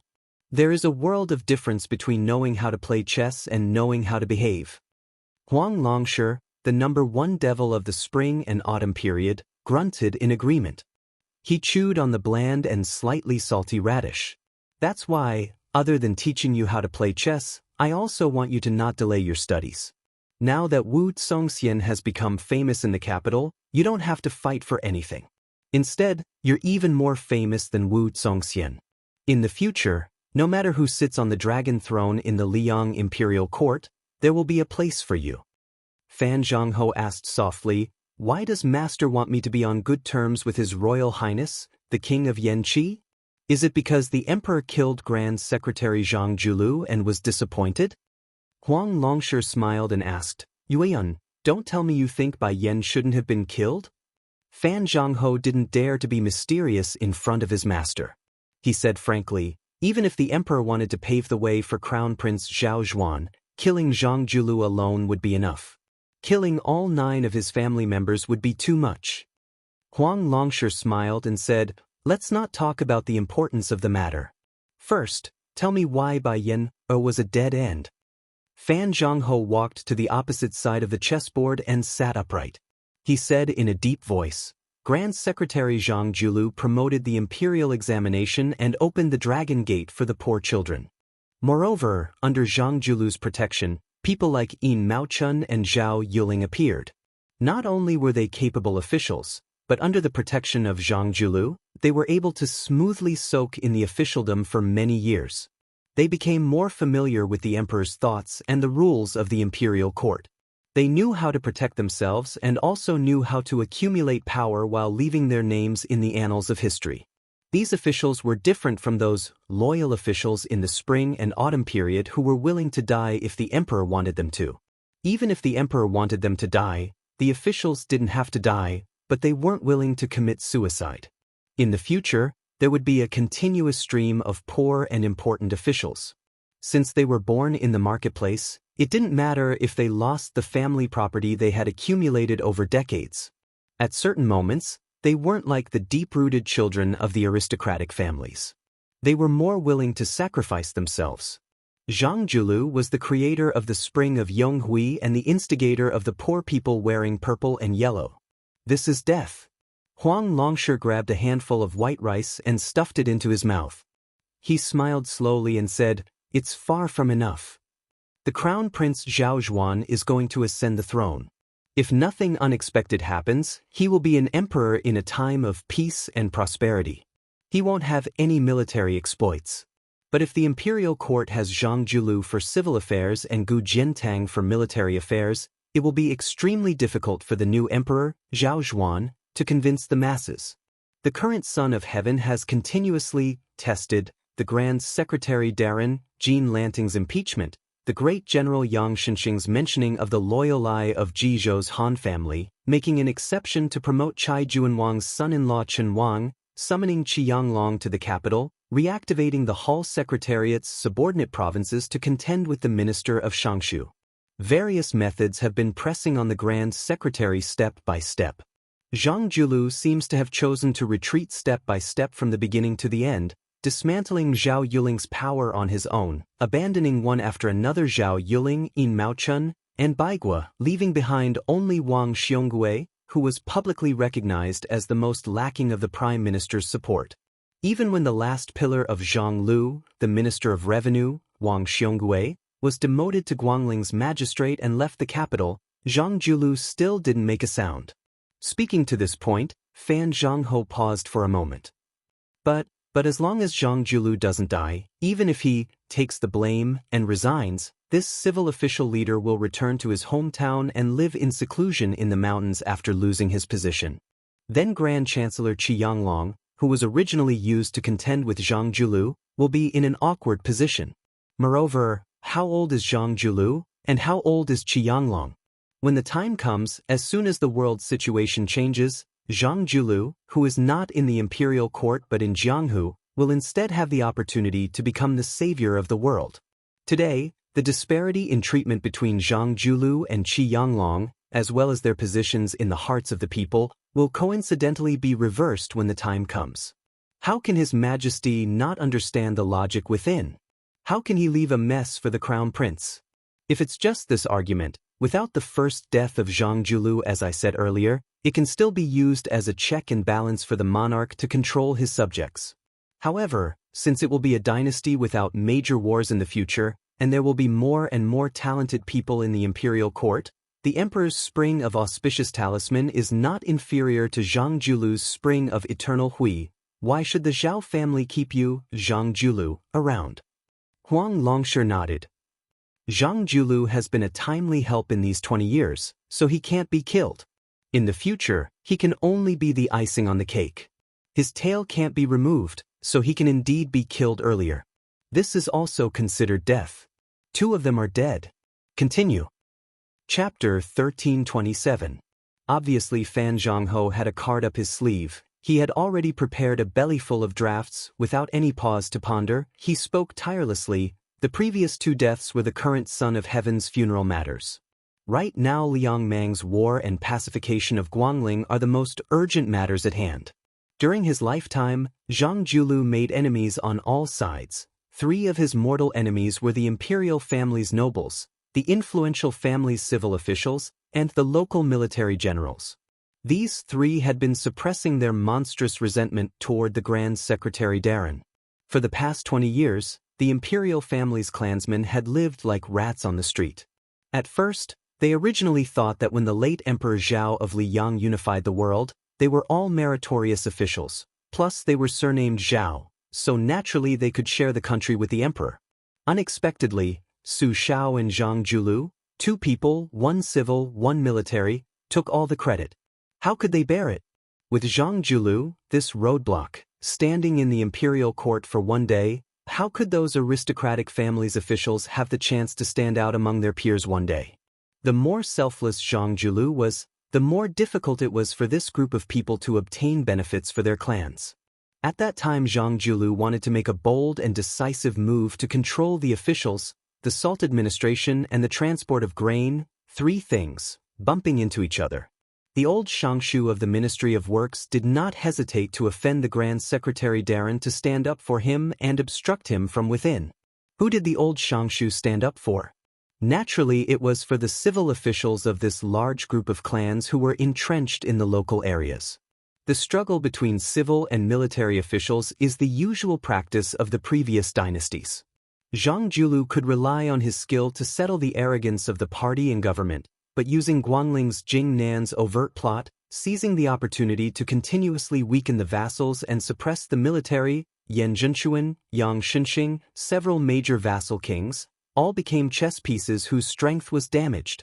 Those generals who held military power in their hands could not bear it. The emperor killed the evil man Zhang Julu, letting the three factions vent their resentment. It could be said to be killing two birds with one stone. Afterwards, the new Son of Heaven appeased the people. It could be said to be killing three birds with one stone. Huang Longshi's expression was calm as he said, "This is also death. But there's one thing you didn't tell me. The reason for this death is that if Zhang Julu is removed from office when he's at the peak of his power, then the three enemies of Zhang Julu who have been holding grudges against him for a long time can be considered to have vented most of their resentment. Anger is easy to vent but difficult to gather. In the future, if they want to fight with green eyes again, it will be difficult for them to have the determination to fight to the death. If they fight with green eyes with this mentality, even if they have the support of the new emperor, they will still be easily defeated by Zhang Julu, and the Green Party will be divided and conquered." Fan Zhangho said solemnly, "This disciple understands." Huang Longshi reached out to grab the few remaining radishes. He glanced at his disciple who had won the title of Buddha in the chess world and asked, "That's it? Compared to your Shao Shidi in Xiangfan City, the difference is too great." Fan Zhangho smiled and said, "It's one thing for Zhang Julu not to form his own clique and cut off his own wings, but he also deliberately parted ways with his biggest helper, Tantanon, completely reducing himself to a loner. If not for this, how could those ignorant scholars have the guts to throw the letter of accusation in front of Zhang Julu's door and fish for compliments? This scene was exactly the same as when a scholar with a scholarly title had to scold Su Shao for being a butcher. If Huan Wen stood firmly by the Grand Secretary's side, forget about this group of hot-blooded scholars, even Jin Sanlang wouldn't have this kind of boldness. Without Huan Wen, Zhang Julu will die again. Huang Longshi declined to comment, he only changed the topic. Squinting his eyes, he looked at the salt and the bowl of rice and said with a laugh, "A famous scholar's romantic life is full of anecdotes. These anecdotes circulating among the imperial court and the common people are just like the scholar's salt. Just eating plain white rice is tasteless, you won't die, but you lack that kind of essence, qi and spirit." Earlier, when Liang was located in a remote corner, where the military town stood in great numbers, all day long the scholars were bullied by the martial artists until they were half dead. Naturally, there was not even a fart of anecdotes. Bai Yen was indeed extraordinary. In just one short Yonghui, there was already the Hanlin Academy's guard at the Yellow Gate who fell asleep drunk. The Son of Heaven personally draped a fur coat over her. Tantanon was warming wine in the forbidden area, discussing the world with a pot of wine. That's why I say, although the scholars of the world still have their knees bent, their waists can finally straighten. Fan Zhangho raised his head and glanced at the books sprinkled by the sunlight, sighing with emotion. The memory of a stray dog wandering from place to place when I was a child is still fresh in my mind. Those generals stationed at the checkpoint only recognized gold and silver. Making things difficult for me everywhere is one thing, but what I found most difficult to let go of was when they used their spears to lift up the book chests. The chests full of books, the lifeblood of scholars, were scattered all over the ground, wantonly trampled on. I think a world where books can safely bask in the sun is a good world for us scholars.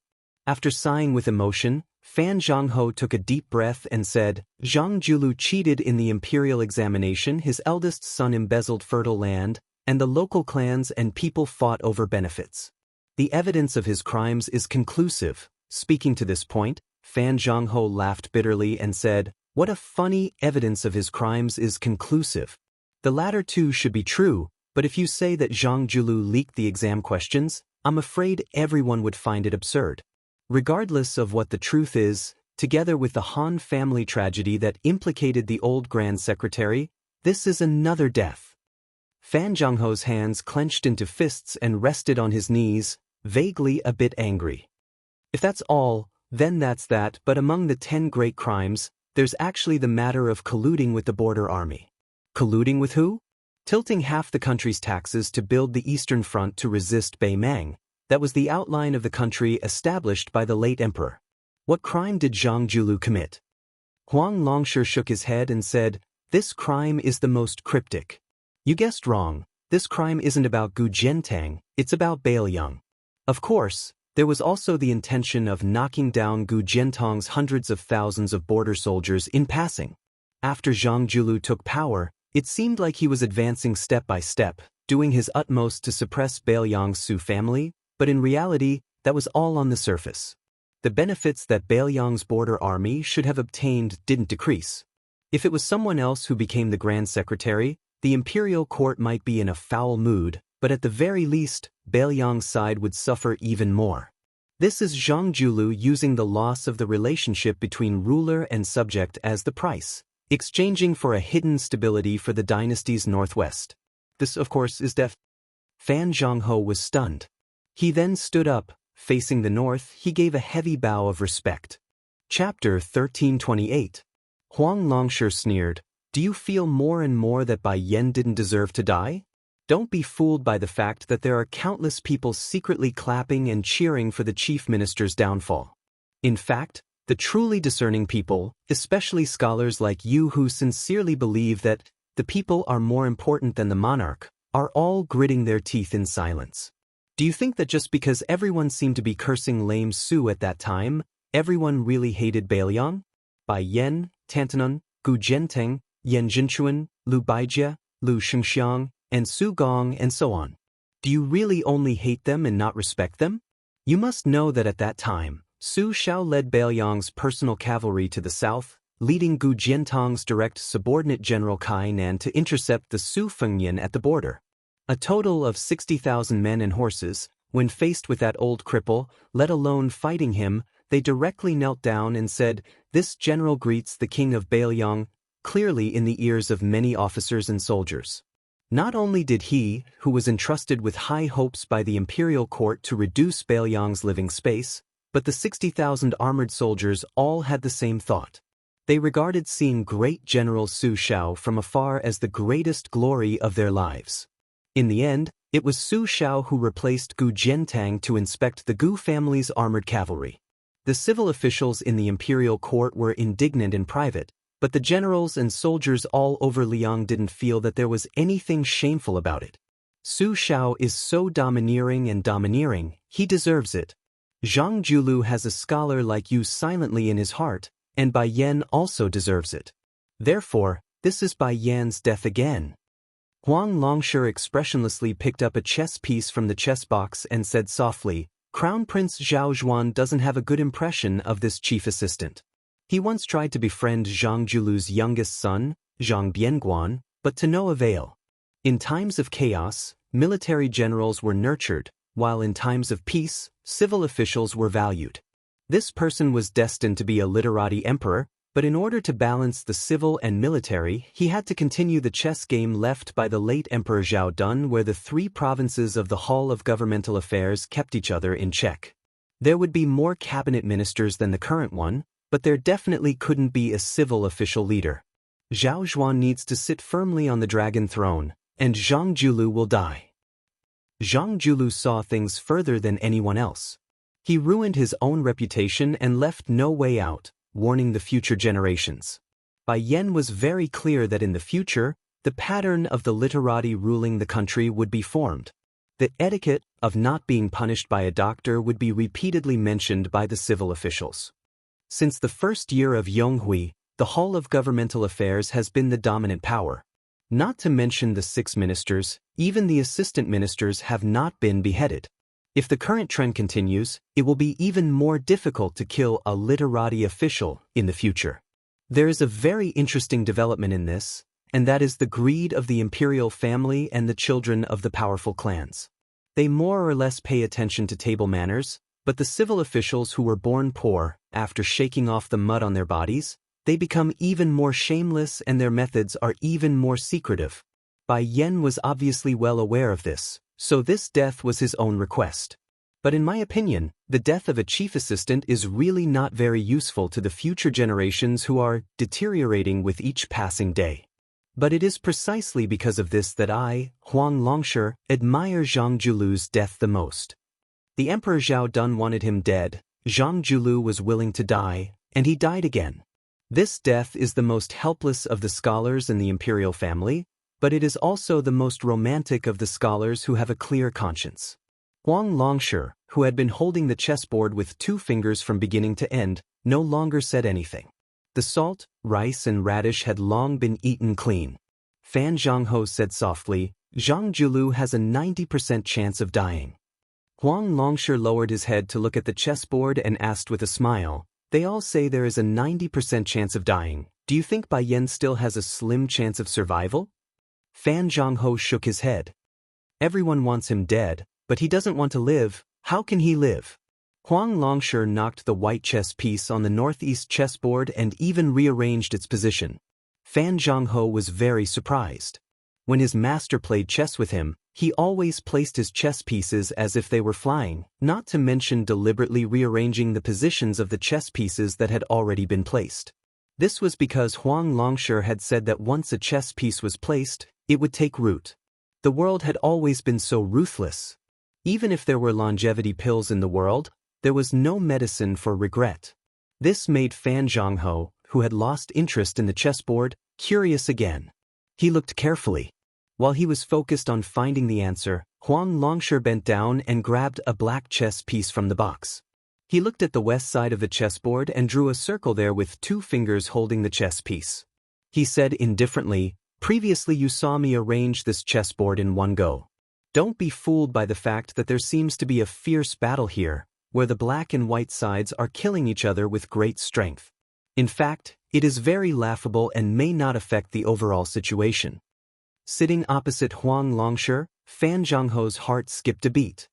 He looked down at the chessboard and asked, this is the confrontation between Liang and Bai Mang? This is Bailiang? Bailiang has 300,000 steel cavalry, how can it not affect the overall situation? Master, I really can't figure it out. Can you help me clear up my confusion? Huang Longshi threw the black chess piece back into the box and said with a smile, how can someone like you, Fan Sherdan, guess the next step of Bai Mang's peace decree? Don't waste your brain. You won't be able to figure it out even if you were given 100 years. To be able to play chess with your skill is more or less enough. In the future, just think about how to fight for scholarly honors in the new dynasty. The higher one's chess skill, the weaker one's character. Fan Zhangho carefully glanced at his master. Huang Longshi said with a smile, I'm talking about you ordinary people. Master and that Bai Mang imperial tutor are not among them. Fan Zhangho asked, then what about West Chu's Chao Changqing? Huang Longshi said with a smile, half and half. Knowing what can't be done yet doing it, he's just a fool. Chao Changqing's entire second half of his life has been fighting for a single breath. It's meaningless. A laugh came from the distance. It seemed to be mocking this old man for bragging and pointing out the world. Huang Longshi was somewhat embarrassed. Fan Zhangho, seeing his master deflated, wanted to laugh, but didn't dare. Huang Longshi stood up and walked over to the little girl who was still flipping through the book. He rubbed her head and sighed with heartache, daughter, don't find trouble with that bronze man in the future. You can't kill him. The old man picked up a book and walked over to the Bai Mang bronze man grandmaster who had been thrown to the Guangling Road by Qi Xuanjun. But he was quickly squeezed between the two by Miss Hehe. Huang Longshi had no choice but to move his butt to the side. He stretched out his hand and placed it on the book, feeling the warmth of the sunlight. He said, When I was young, I went to visit Qi Xuanzhen on the demon execution platform. That great spiritual master said, writing a book with a brush is not as good as the cool breeze flipping through the book. I, Huang Longshi, didn't believe and didn't agree. Otherwise, this trip would have been in vain. The bronze man grandmaster didn't say a word. Huang Longshi turned his head and asked, "How much longer?" The bronze man grandmaster still looked straight ahead with lifeless eyes. This side of the courtyard of the begging for forgiveness pavilion returned to silence. Day after day, the whole world finally knew that the current Grand Secretary Zhang Julu had died in prison. At that time, the world remembered an old bastard who deserved to die but didn't die. It seemed that a long time ago he had given the Grand Secretary, who was at the peak of his power, an unlucky prophecy. Sad New Year's Eve. At that time, everyone suddenly realized that all of the great demon Huang Sanjia's assertions had come true one by one. New Year's Eve, the end of the moon and the end of the year, so it was connected to the end of the new year. The old year was thus removed, and a new year was exchanged. On New Year's Eve of the first year of Auspicious Talisman, everyone in Apricot Alley, regardless of age, was burning lanterns to welcome the new year. The Fan family was the same. In front of the relaxing pavilion, the bronze man grandmaster stood in the middle of the courtyard, looking up at the sky. The little girl and Fan Zhongho sat on the stone steps. The little girl's face. Fan Zhongho, on the other hand, was like a child, sobbing with his head lowered. During the day, for the first time, his master patiently told him a lot of things, a lot of reasons. He told him about the plans and arrangements of several great advisors who were still alive. He told him about the strengths and weaknesses of Li Yang's crown prince Zhao Zhuan and Yan Qi's heir apparent Zhao Zhuan. He told him how he should coordinate with his little martial brother Lu Su, how he should rise above the others in the bloody struggle between several great powers. He even told him how to succeed and retire. Finally, his master told him a very inexplicable sentence, just like the conclusion that the history books of later generations gave him: Fan Zhongho. Fan Zhongho loved fame, was good at politics, had brilliant literary talent, was cruel on the inside but gentle on the outside. He was one of the 6 ministers of Li Yang's resurgence. In the pavilion, the old man who occupied the top 3 positions of spring and autumn held an oil lamp in his hand, quietly walking between the bookshelves. The wick of the lamp gradually burned shorter and shorter. As the new year approached, the wick of the lamp became shorter and shorter. The flame of the lamp flickered and was about to be extinguished. Huang Longshi walked to the window and looked at the night sky.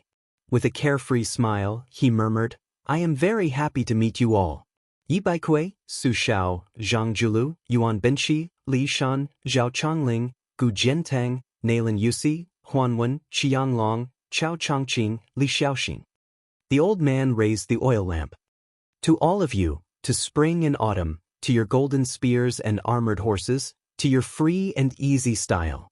The old man opened the window and casually threw the oil lamp out of the window. He roared with laughter. "My life, how magnificent!" Chapter 1329. In the first year of Xiangfu, the situation of the Guangling Road made people's hearts ache while silently criticizing them.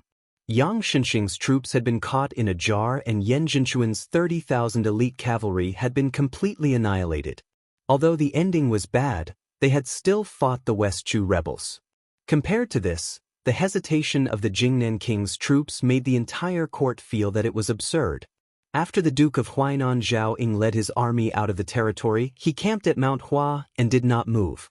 After the Duke of Jinggan Zhao Sun's 6,000 cavalry arrived at Hao-Ao Lake, they also did not make any movements. As for the crown prince of Yanqi, other than stirring up trouble on his way north, when he really reached the southern part of Guangling Road, he simply disappeared completely. Could it be that this crown prince of Huainan Zhao Ying was not aiming for Jingnan at all, but was swaggering over to fatten himself up? But in a few days it would be the end of the second year of the Auspicious Talisman. The Duke of Huainan's dispatch of troops raised people's spirits. Li Yang's impression of this vassal king, who was known for his weak temperament, greatly changed. In one fell swoop he defeated the east of Huashan, the yellow goat, the small fish, and the hatred, these 3 obstacles. Song Wuyang, the general of Huangyang Pass, had joined the rebellion. He raised the Jiang flag in the pass. However, King of Huainan, Zhao, led his army 1 mile away from the pass and asked Song Weiyang to surrender. Song Weiyang was ordered to be shot by the crossbow, but Wang Zhen suddenly killed him. Wang Zhen then opened the gate to welcome Zhao Ying's army. King of Huainan sent Wang Zhen's 3,000 men as the vanguard to attack Small Fish Pass. Ji Yun, the general of Huainan, refused to surrender. Zhao Ying gave the order to attack and personally supervised the battle. Wang Zheng's troops braved the rain of arrows to fill up the trenches and then used ladders to siege the city. After 2 sieges, they lost 500 men. Wang Zheng, who personally led the charge, was covered in blood. He requested for a truce, but Zhao Ying did not allow it. He allowed Wang Zheng to watch from the side and ordered his troops to attack the city. At dusk, an endless stream of ballistae, catapults, and battering rams arrived at the battlefield. Both sides fought until night fell, and 800 Huainan soldiers died. Zhao Ying held onto his whip and rode on his horse under the Zhao flag, unmoved. The next morning, they attacked the city again. Zhao Ying's trusted general, Xia Ping, led 80 men to attack the city for the first time. All of them died. Xia Ping's body was stabbed down to the ground by Ji Yun with an iron spear. Wang Zhen angrily asked for a battle. His armor had 6 to 7 arrows embedded in it. He was hit by a huge rock and fell to the ground. When he got up, he was splashed by a pot of boiling oil and fell to the ground. His men risked their lives to carry him back. Zhao Ying, who was wearing the bright yellow royal robe, looked at the fierce battle. His ears were filled with the screams and shouts of killing on the city wall, as well as the beating of the drums beside him. Of course, there was also the sound of the flag with the word, Zhao, fluttering in the cold wind. This man surnamed Zhao, who had always been a target of ridicule in the Liang dynasty, slowly raised his head and looked at the word, Zhao, embroidered on the flag. He pursed his lips, as if he was finally relieved of a heavy burden after so many years. The siege's side had switched to the 4th battering ram. More than half of the huge ballistae, which could reach up to 300 steps away and still had considerable lethality, had been destroyed. The crossbows on the few crossbows at the Small Fishy Pass had long run out of arrows to shoot. They were scattered and had lost their momentum. However, the Small Fishy Pass, which swore to live and die with the city, was still struggling. Its defense was fierce. More than 2,000 spikes that were 5 inches long and weighed 6 ounces, and the 4 sides of the spikes were all broken. The thick ropes of the yakshas and charioteers that could be retrieved by the winches on the city wall were broken. However, there were still brave soldiers on the city wall constantly throwing down sharp iron hooks and long iron chains that formed iron hooks. After they were thrown out, they could hook onto the armor or even the body of the besiegers and hang them in the air like fishing. There were also strangely shaped iron hooks and axes that were used to stab the arms of the besiegers. Zhao Ying, who was slightly closer to the battlefield, saw with his own eyes that a soldier's entire arm was cut off. That arm fell down from the city wall before the soldier. Zhao Ying was indifferent to this, and with an indifferent expression, he turned his horse around. The Small Fishy Pass that was in imminent danger called for help. Ji Yun had no choice but to order the cavalry out of the east gate to seek help from Hen. They agreed that both sides would launch a surprise attack on the Duke of Huainan's camp at dawn. At that time, the Small Fishy Pass would take the initiative to open the gate and charge out with 200 cavalry. Ji Yun would lead the charge, and behind the cavalry would be the remaining 400 men of the Small Fishy Pass. Zhao Ying ordered the experts under his command to lead 10 elite scouts to pursue and kill. Unexpectedly, they still escaped with injuries. The next day, Ji Yun, who knew that the Small Fishy Pass would not be able to be defended, had the heart to die. He and the 200 cavalry appeared at the city gate. Regardless of whether Hen came to help or not, he would fight to the death for Dechu.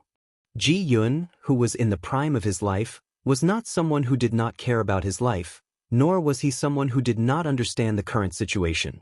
However, when he was 20 years old, his father, who should have given him the crown, did not appear. There were also no guests to attend the ceremony. He was the one who gave himself the crown. This was because the general of Dechu, Ji Hai, had already died on the battlefield. His 3 uncles had also died on the battlefield. Sitting on the war horse, Ji Yun ordered his subordinates to open the city gate. He turned around and looked at the faces under the light of the torches. He did not say anything and just clasped his fist. This day, the general of the West Chu rebel army, Ji Yun, went out of the city at dawn to attack the Duke of Huainan. However, the Zhao Ying's army seemed to have expected this and formed up in an orderly manner.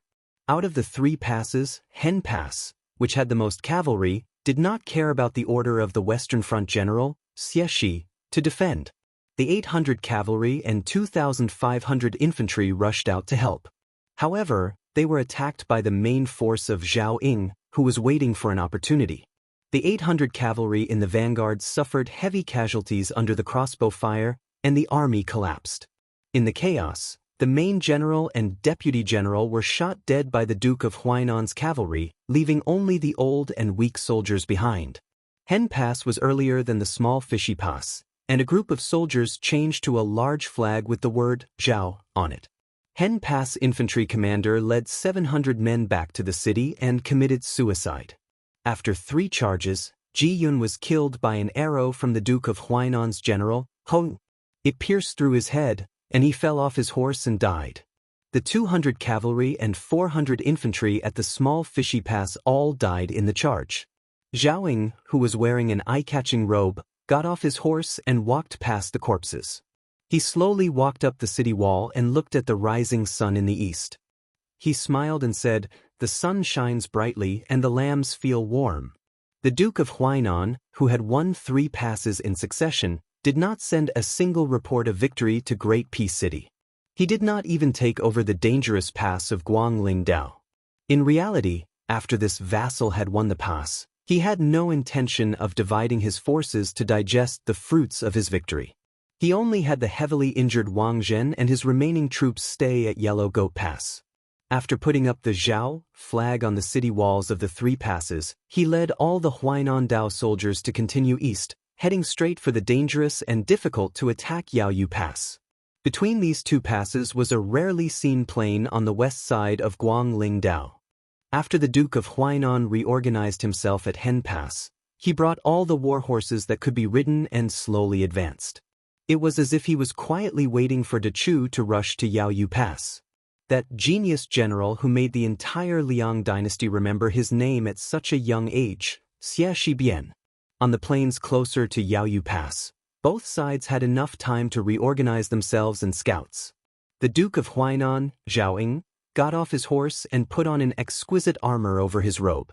He carried a quiver of arrows that he had kept for many years. This Duke of Huainan, who was ridiculed for having great ambition but little talent, was a pitiful person who had been scolded by the emperor many times. This was a man who had no children after his eldest son died, for no reason, at Dan Tong Pass. Jumping onto his horse, Zhao Ying looked straight ahead. He smiled at the 2 generals that had followed him for many years. Hou Datong, Yu Qianshan, Xia Ping was 1 step ahead of us. Like the few of us agreed when we were young, we will die on the battlefield. Now it is our turn. After so many years, I've caused you to live such a pitiful life. Hou Datong laughed and said, "It is indeed a pitiful life, but it is a quick death. Later, I will kill a few more West Chu bastards. I guarantee that old Xia will die from anger." "Ha, I forgot that this guy is already dead." Yu Qianshan looked more like an elegant strategist waving a feather fan than the boorish Hou Deng. However, he still wore armor and carried a sword. He smiled and said, "You guys are really straightforward. It has been hard on a scholar like me." Before Zhao Ying gave the order to charge, he closed his eyes and said softly, "Father, I am unfilial. I have not had the chance to toast in the imperial mausoleum. Today, I will use blood in place of wine." In front of the Duke of Huainan, Zhao Ying, there were 2,000 heavy armored infantrymen in formation. On the 2 sides of the infantrymen, there were 1,000 elite cavalry. There were also close to 1,000 cavalry roaming far away, waiting for an opportunity to strike.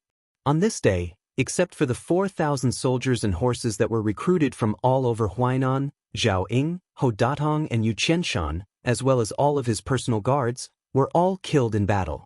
None of them were killed by an arrow in the back, and none of them were killed by the cavalry roaming behind them. On the same day, the king of Jing and Zhao Sun rushed all the way from Hao Ao Lake after hearing the news. At dusk, he arrived at the periphery of the battlefield. He knew that the situation was hopeless. He knew that there were still 1,000 heavy cavalry at Yaoyu Pass. He saw with his own eyes that the Duke of Huainan's corpse was knocked off his horse by a West Chu general. The young king of Jing and Zhao Sun still decided to lead the charge. Out of the 6,000 Qingzhou cavalry, only 200 were left. They risked their lives to protect Zhao Sun as they fled the battlefield. In this battle, one of the two kings who participated in the war died and the other was injured. Chapter 1330. It was the end of the year, and the victory of the West Chu rebel army at Yaoyu Pass meant that the already thin encirclement was now wide open. For the Liyang imperial court, it was one disaster after another. The former could happily say goodbye to the old and welcome the new, while the latter, after Yan Zhenchuan died in battle, the capital was once again shrouded in a thick layer of haze. Luckily, after Yan Zhenchuan and Yang Shenxing, there was another veteran general who was famous during the spring and autumn period. After a long and honest conversation with Lu Shengxiang, he led his troops down south. 30,000 troops headed straight for Qingyang Basin. They did not seek to defeat West Chu, but to save the 40,000 Jinan infantry that were trapped by Yang Shenxing. Great General Lu Shengxiang, who had been stagnant at Yulu Pass, finally made a move under the gazes of tens of thousands of people. He led his troops down the Yu East Plains toward the south.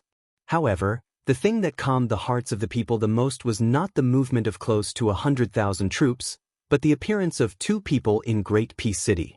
One was the emperor who was imprisoned by the Grand Secretary after returning from patrolling the borders. The other was the great general Gu Jiantang who accompanied the emperor. The emperor who had once punished the Duke of Huainan because of a small matter only gave 2 edicts after returning to Great Peace City. The first one was for Zhang Julu to die miserably without a posthumous title. The second one was for King Zhaoying to die with great honor, with a posthumous title and the words, "If I lose my right-hand man." The end of the year was not easy, but they had to get through it. In Great Peace City, firecrackers celebrated the new year. However, compared to the past, it lacked the festive atmosphere. Just like this, the Liyang imperial court welcomed the auspicious second year. It was the first morning court session of the new year. Emperor Zhao Dun sat on the dragon throne. This was the umpteenth time this monarch had sat in the north facing the south since he ascended the throne. Through the wide palace doors, he looked straight at the imperial path that he could see with one glance.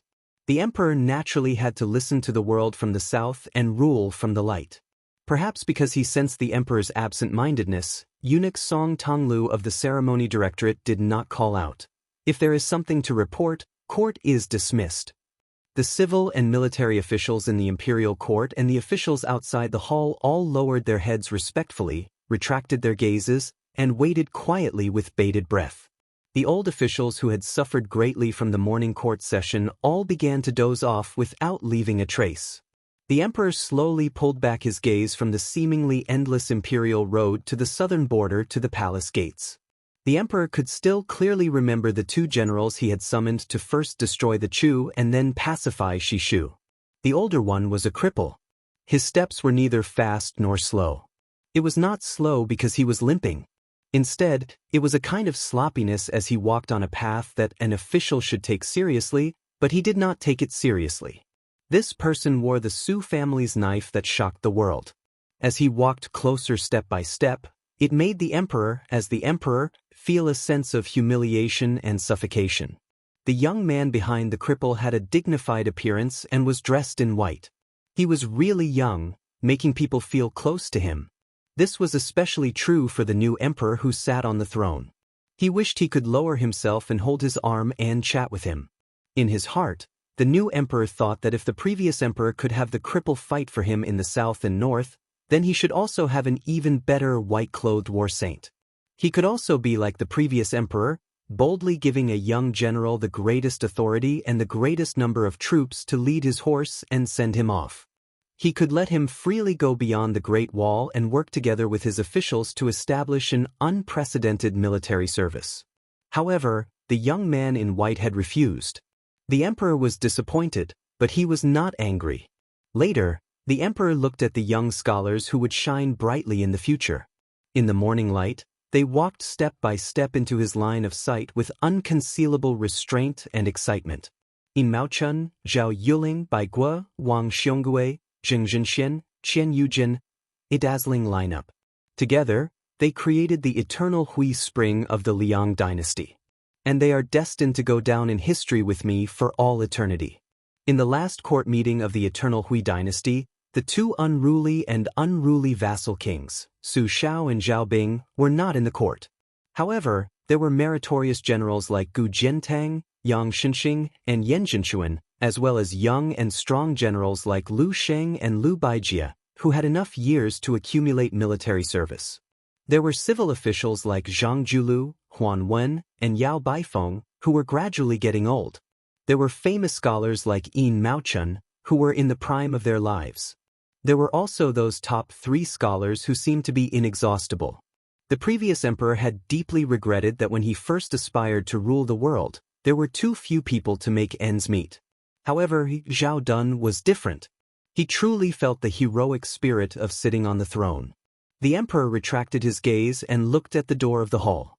That threshold was a very important dragon gate that all the officials in the world wanted to cross. He had seen with his own eyes the old civil officials and generals with embroidered white herons or bears kneeling in the square outside the hall year after year.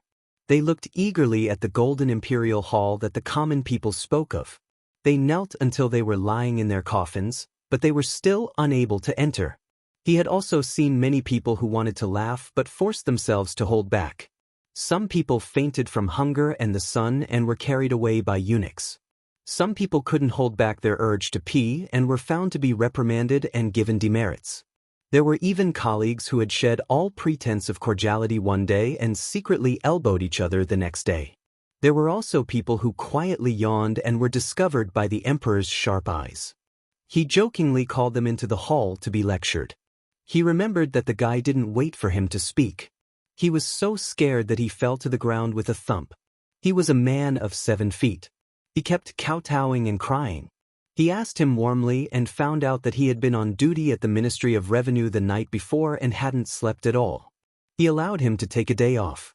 He even smiled and asked the head official of the Ministry of Revenue in the hall if he could approve. At that time, Wang Xiongui and Bai Guo weren't sitting in the position of Minister of Revenue. The old minister, who had always been known for his strictness, joked along, "Once Your Majesty says so, this official has to approve even if I don't want to." 6 years later, that official of the Ministry of Revenue went to Huainan province and was promoted to a county governor. The old minister had long retired and returned to his hometown. The emperor retracted his gaze again and looked inside the hall.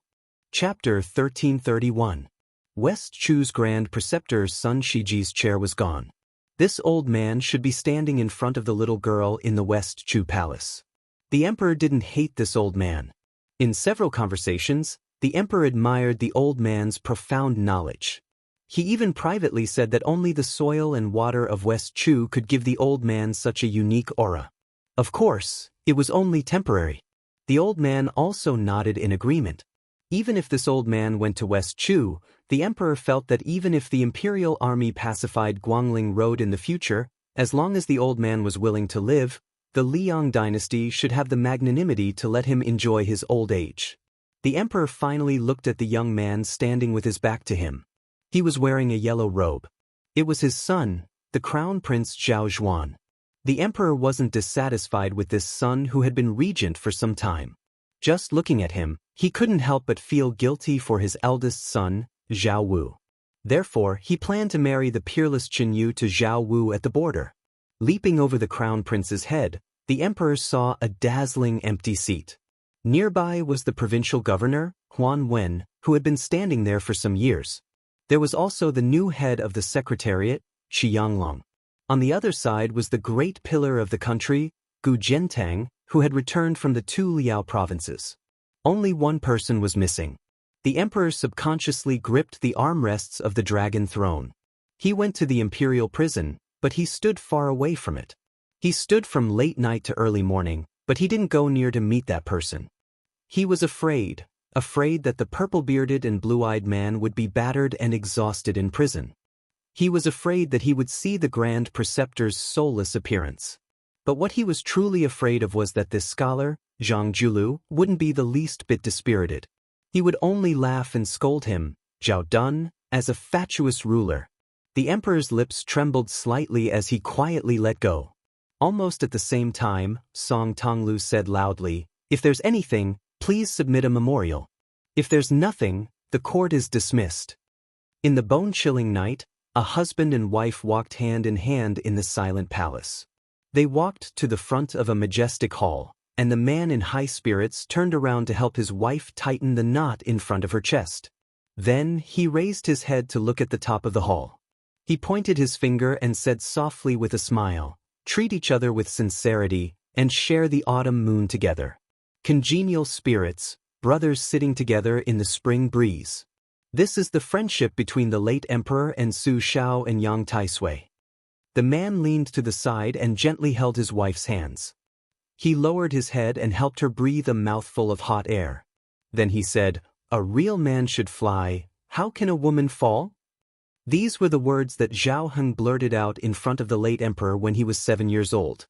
Little brother wishes for 4 things to be well: Green Mountain, the library, the beauty, and elder brother. This was what Zhao Yi, that big fat fellow, said. "Therefore, the world belongs to me, the elder brother, but I'm willing to give him Guangling Dao." When Zhao Bing was young, he often claimed that he could hear the short sword by the bedside. However, the older he got, the more taciturn he became. I sent him to Nanjiang to fight Bei Mang. He has nothing to do with it. As for Zhao Ying and Zhao Sui, I've never had any feelings for them. However, since Zhao Ying died a worthy death, I won't be stingy. The man looked at his wife whose eyes were red and suddenly smiled. "I know, I'm just experiencing terminal lucidity. I don't have much time left." His wife, the mother of the world, Empress Zhao Ji, gently rested her head on his shoulder. However, Zhao Dun, not the emperor, stroked his wife's hair and said softly, "I don't have any regrets in this life. I just feel that I spent too little time with you. It's funny. Perhaps I spent more time dealing with those cabinet ministers and those memorials than I did with you." Zhao Ji suddenly asked, "Do you still remember the trick we played back then? At that time, you were just a prince and I was a prince's wife." Zhao Dun laughed and took a step back. He solemnly bowed and said, "Long live Her Majesty the Empress." Zhao Ji also took a step back. "Long live His Majesty." A moment later, Zhao Dun covered his mouth and coughed incessantly. Zhao Ji gently massaged his back. After Zhao Dun recovered, he held her hand tightly. "Let's go." Zhao Ji made a sound of acknowledgement.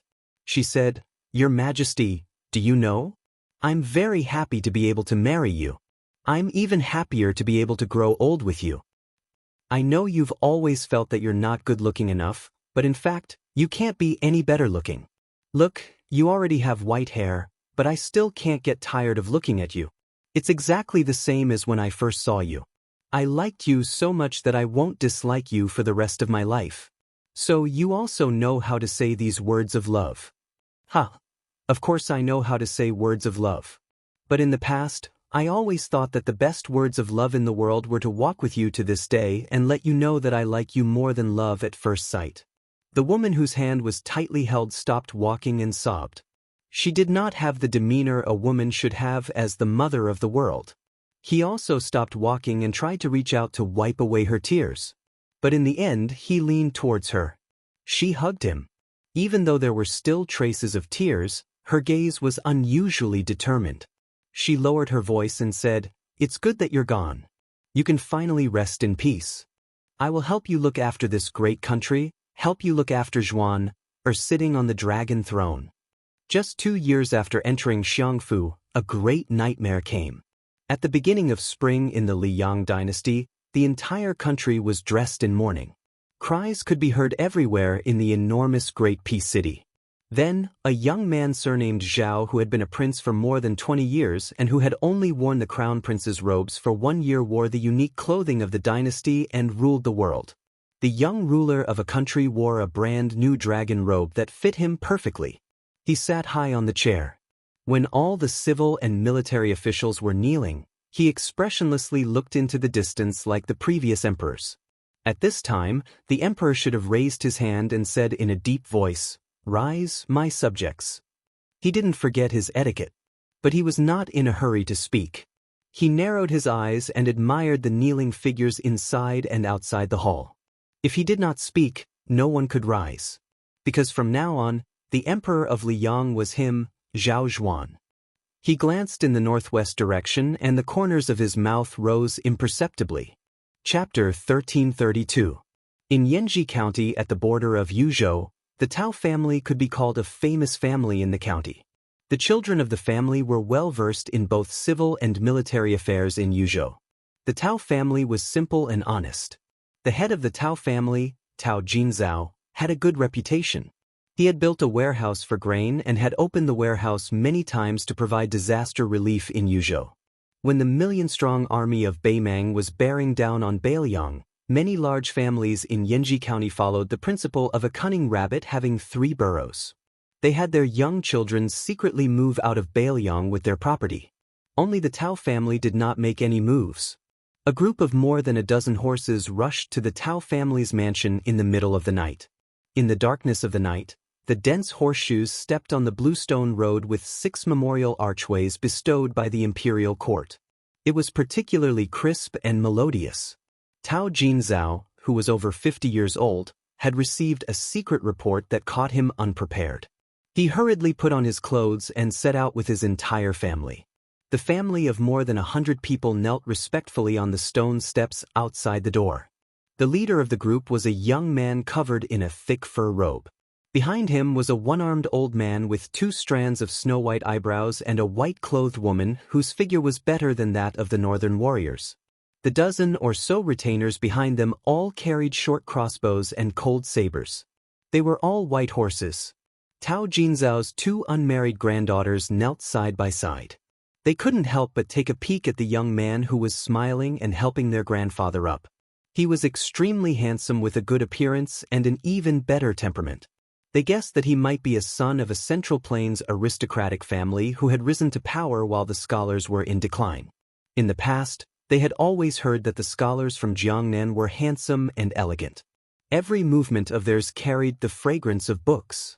They were like heaven and earth compared to the local men of Beiliang. Of course, they guessed wrong. It was true that scholars from other parts of Beiliang took every opportunity to occupy seats, but other than Yu Luandao and a handful of others, no one had the qualifications to make the head of the Tao family mobilize so many people. The one who made them fall in love with him at first sight was the king of Beiliang, who had led 10 white horses to Yanji County in disguise. Su Fengyan and Tao Jinzao quickly walked through the main door. They saw a young child in the arms of a woman. The child looked delicate and pretty, so Tao Jinzao took a jade pendant from her waist and gave it to the child with a warm smile as a greeting gift.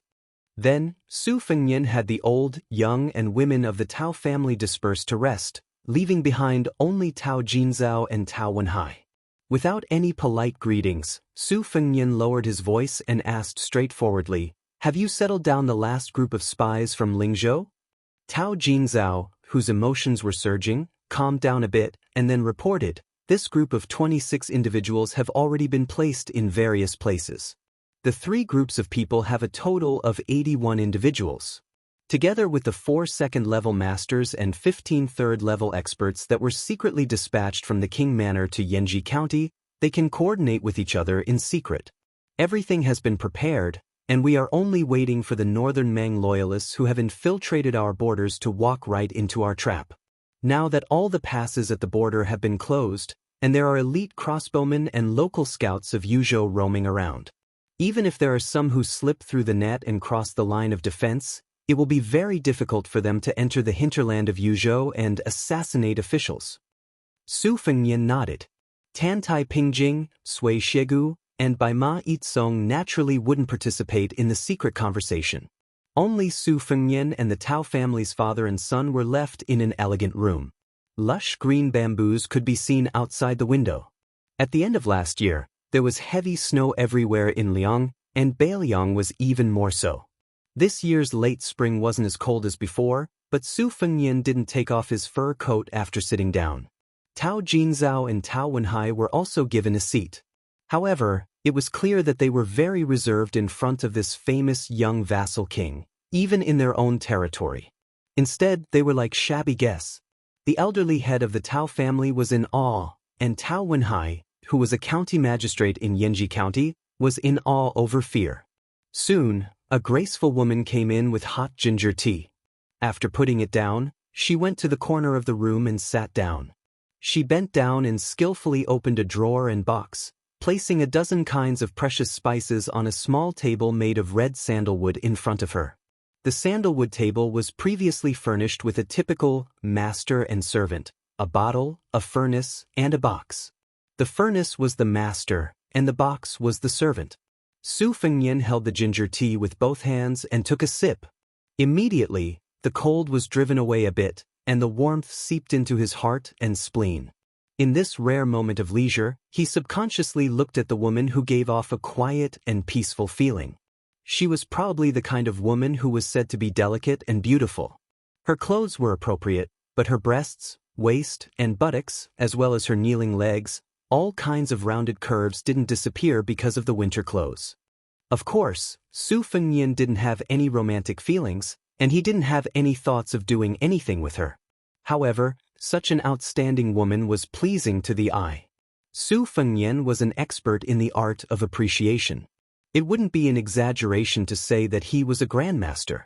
Otherwise, Great Peace City would not have been so obsessed with the calligraphy and paintings that Beiliang and His Royal Highness had used seals to call fakes in the early years. Su Fengnian looked over and knew that the brass incense burner came from the famous Nanzhu Huangju. The incense burner was very ancient and had diluted its toughness. After many years of maintenance, it gave off a bright red color like a famous sword that shone with light. If there were no accidents, the ashes in the incense burner would be the remains of agarwood that had been burned for many years. 10 years of burning incense and half a burner of ashes. Su Fengnian's mind wandered absent-mindedly. His gaze stopped near the young woman. Tao Jinzhao smiled knowingly. His oldest granddaughter had been unwilling to marry for so many years, causing him to be mocked by some of his old friends who had failed in marriage as having a daughter in the Tao family is a rare commodity worth hoarding. Different from his father who was quick-witted, Tao Wenhai had been secretly observing this king of Beiliang who had turned over a new leaf. Because the Tao family had a hidden identity in the whisk-water room, Tao Wenhai had participated in the transmission of military intelligence in Yuzhou very early on. Compared to the other descendants of large Beiliang clans, Tao Wenhai was much more curious about Su Fengnian. Su Fengnian gathered his thoughts and said frankly, "Excuse me." The woman smiled sweetly. Su Fengnian took a big sip of ginger tea, put down the teacup, and said in a deep voice, "According to the intelligence that Chu Lushan dug out from the South Dynasty, the Empress of Beimang has long asked Li Mibi to make a plan to send assassins before the troops and horses move. Beimang's Jianghu forces are divided into 2 parts. Most of the top masters and all the low-level warriors have joined the army, while the middle-level masters are assigned to Li Mibi, the head of the Beimang spies, to accurately assassinate our border generals and civil officials. They won't go to the Beiliang Protectorate where Chu Lushan is to seek their own deaths. But Tao Wenhai, you are indispensable to the Beiliang and a core official who lacks personal guards, so you are the best target for the men of sacrifice of Beimang." Su Fengnian stretched out his finger and gently turned the teacup. The border to the north of Liangzhou is full of military towns and cities, so it's very difficult for the enemy to find an opportunity. In Yuzhou, it's much more complicated. Although the area around the mouth of the calabash is densely covered with webs of various sizes, their original purpose is to impede the rapid advance of Beimang's army. They don't have the power to deal with these men of sacrifice of spider web and Jianghu masters. Even though Great General Yan Wenluan and Yuzhou General Huang Fucheng have already sent out 16 elite cavalry units of about 500 men to hunt down the fish that slipped through the net, I believe it's still very difficult for them to succeed. The real battle in Yuzhou will still take place within the border. Therefore, the Peregrine Falcon Eagle Guard in Wutangan and Whisk Room will mainly focus on the border counties like Yanji County. However, even though the Peregrine Falcon Eagle Guard has already sent out all their forces, when the time comes, they are bound to be flustered. Tao Wenhai gently glanced at his father, Tao Jinzhao, who nodded. Only then did Tao Wenhai say, "Your Highness, what this lowly official is most worried about right now is that after Beimeng enters the border, Beimeng will scatter their troops. Each troop will be led by one or several top masters. Even if we have the Peregrine Falcon Eagle Guard secretly protecting us and sending out a message at the cost of his life before he died, our men of sacrifice in the vicinity will immediately rush to the battlefield to encircle and annihilate them. I'm afraid that the enemy has concealed their strength in the previous attack and has no intention of retreating after succeeding in one strike. At that time, we may instead suffer a second round of heavy casualties. By the time we come to our senses, we will have no choice but to gather several main forces to intercept them. Perhaps the enemy's other top forces will begin to quietly make their move again." At this point, Tao Wenhai seemed to want to say something but hesitated. Su Fengnian smiled and said, "There's no harm in speaking frankly." Tao Wenhai went straight to the point and said, "After all, our Bailiang is only a sparsely populated place. We don't have the upper hand in this kind of battle of attrition of masters. Beimeng's Dao De Sect, Chess and Sword Music School, Princess's Grave, and Mount Tibbing have all sent their elites to join the battle. Many famous Beimeng Devil Path heroes are also working for Li Mibi. Our side is definitely at a disadvantage in terms of the number of Level 2 and Level 3 martial arts grandmasters. But it's precisely these kinds of people who can make the most decisive impact in the battle of assassination and counter-assassination. Our large number of light cavalry can't perform well. To put it bluntly, we may be led by the nose from the beginning to the end. We may not even be able to catch the corner of their clothes." Su Fengnian nodded and said, "In fact, there are 5 Level 1 masters in Beimeng with definite identities. They are the disciplinary elder of the Dao De Sect, the Great Music School of the Chess and Sword Music School, Little Idea of the Princess's Grave, and 2 famous devils. So this time, the whole history of Beimeng's Jianghu has been dug out by His Majesty. Our Yuzhou will be the first touchstone for that old woman to reorganize the Jianghu." Tao Wenhai and Tao Jinzhao looked at each other and saw the deep worry in each other's eyes. Su Fengnian smiled and said, "Of course, the good news is that other than Little Idea of half-face makeup, the rest are only in the Vajra realm and the Finger Mysterious realm. Moreover, most of the Level 2 grandmasters are from the Chess and Sword Music School. Their realms are not low, but when it comes to a life-and-death battle, they may not be comparable to Bailiang's Level 3 martial artists." Chapter 1333. Tao Wenhai smiled wryly. Since the enemy was so strong and difficult to defeat, this didn't seem like good news to be happy about. In the corner, the woman sitting with her knees bent slowly stirred the incense ashes evenly and cut the agarwood into small pieces. The charcoal and the agarwood were filled with a graceful beauty. Because tonight's conversation would definitely not be short, her movements were neither hurried nor slow. Tao Wenhai said carefully, "Your Highness, if I may be so bold as to suggest," Su Fengnian quickly said, "you want the Wu family's cavalry and swords to come to Yuzhou to put out the fire?" Somewhat embarrassed, Tao Wenhai nodded. Su Fengnian shook his head and said, "The Wu family swordsmen have to stay with Chu Lushan in case of any accidents. They can't move yet." Tao Jinzhao and Tao Wenhai knew that the long-browed, one-armed old man next to the king of Bailiang was a sword immortal who had become famous in Liangzhou city. Of course, they didn't think that such an expert would leave the king of Bailiang's side. Most importantly, no matter how bad their eyesight was, they could tell that the king of Bailiang was acting very strange. It was as if he had only won a Pyrrhic victory after a great battle.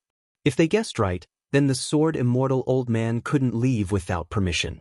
In fact, Su Fengnian hoped that Sui Xiegu could help since Tantai Pingjing was by his side. However, The old man didn't care about the situation in Yuzhou at all. He didn't care about his seniority at all. Wherever Tantai Pingjing went, he would go. The two of them added up to more than 200 years old. In Sui Xiegu's words, "How many times can I look at her now? Of course, I'll look at her as much as I can." However, Su Fengyan wouldn't just wait for death and allow Beimang's forces to strut around Yuzhou. In addition to the mobilization of Wutangan's Whispering Room and Tide Listening Pavilion's experts, he also sent Mi Fengjie, the master of the Heavy Sword Cave, to Yuzhou to cooperate with Fan Xiaochai, the granddaughter of Fan Baoshan, who used to be Northern Han's defender general. Fan Xiaochai's Finger Xian realm wasn't something that Dao Zong's Xian realm could compare to.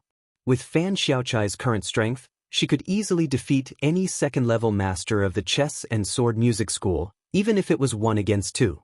In addition, the Guanyin sect's Qi refinement warriors had already secretly rushed to Yuzhou. They wouldn't directly get involved in this muddy water, but they would do their best to keep an eye on those first-level masters who only appeared briefly during the battle. They would pass on the information to the nearby Peregrine Falcon Eagle Guard so that Yuzhou would have a target to target. This battle would definitely be a series of small-scale and bloody battles. Once the two sides met, they were destined to die or be injured. There was no way to escape unscathed. It was a competition to see which side could move faster and more stealthily.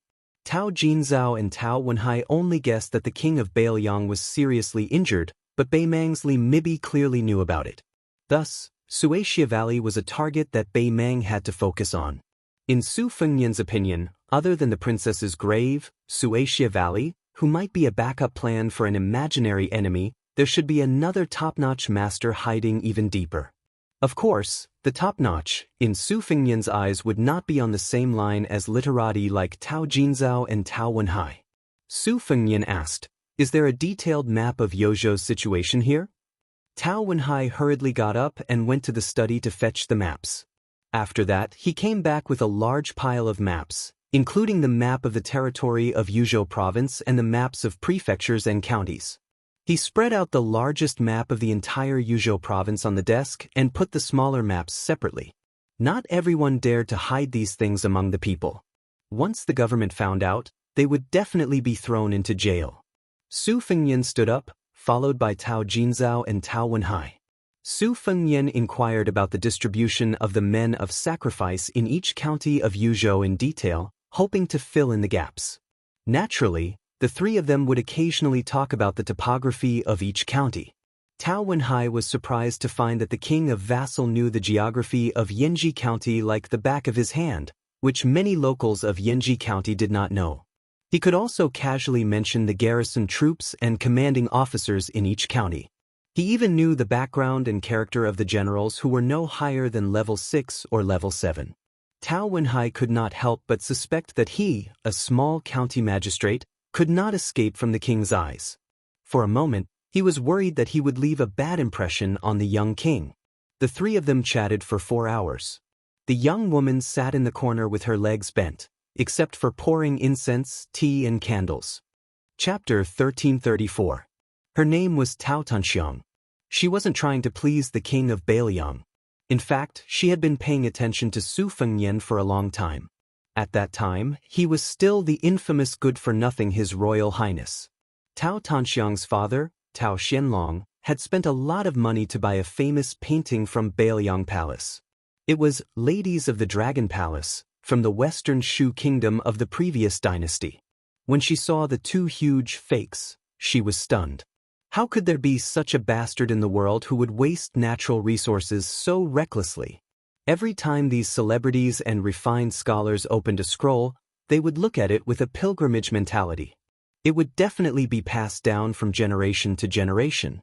As long as it was well preserved, it might even be placed on a table to be admired 500 or even 1,000 years later. Wasn't this guy afraid that he would go down in history because of those 2 words? Later, she was a little angry. As long as it was a painting with His Royal Highness's seal, she would ask her father to buy it back at a high price. It was funny. At that time, Tao Xianlong, who was only a secondary 7th-rank official, spent a lot of money to buy fakes. Because of this, the governor of Yanji County, Hong Shandong, who was a righteous official, thought that this person was a talent. Especially when His Royal Highness became the king of Bailiang, Tao Xianlong was promoted again. Over time, Tao Tanxiang collected no less than 30 paintings with Su Fengnian seal. Not all of them were fakes. For example, Su Fengnian's hastily written calligraphy was privately praised by collectors in the capital for being witty and interesting. There was also a concise and vivid phoenix portrait seal with rough words. The mother-son seal on Loquat was even more memorable. So Tao Tanxiang slowly felt that she had known this man for a long time. She knew every news he had received from Liang Lake, from the capital's imperial court, and from Bailiang's officialdom over the years.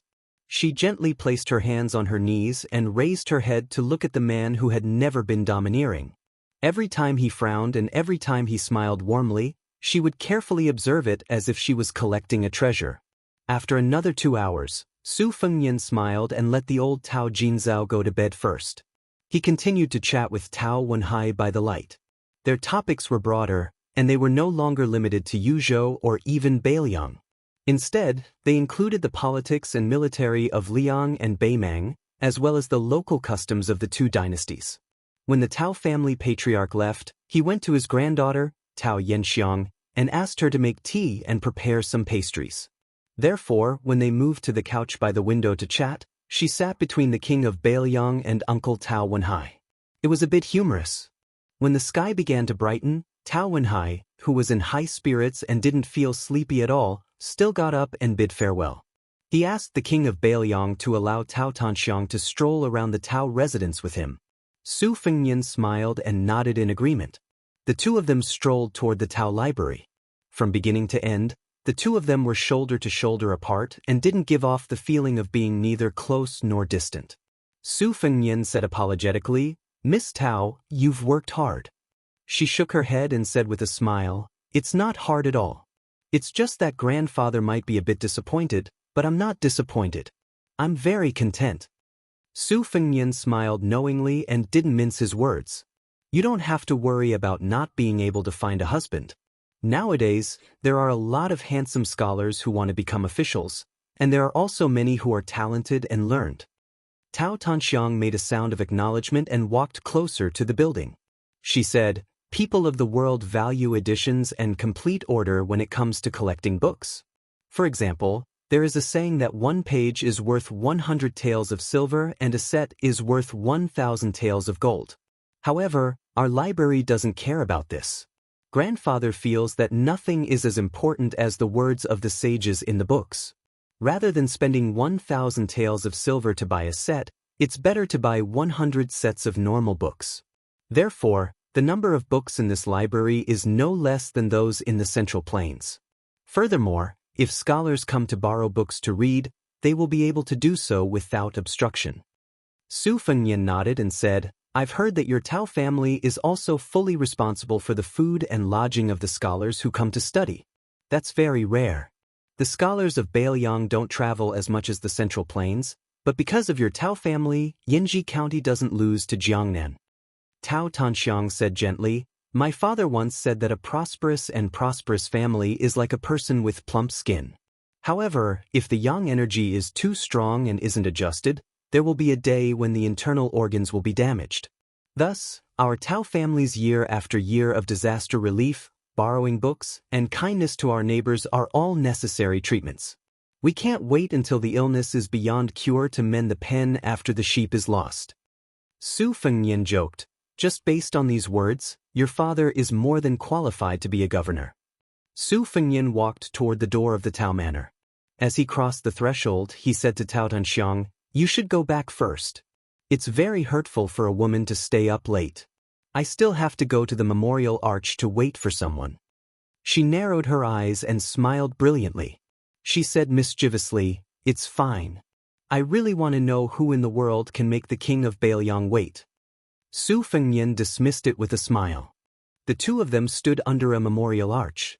After waiting for a long time, a carriage and a group of more than 100 white horses finally appeared at the end of their vision.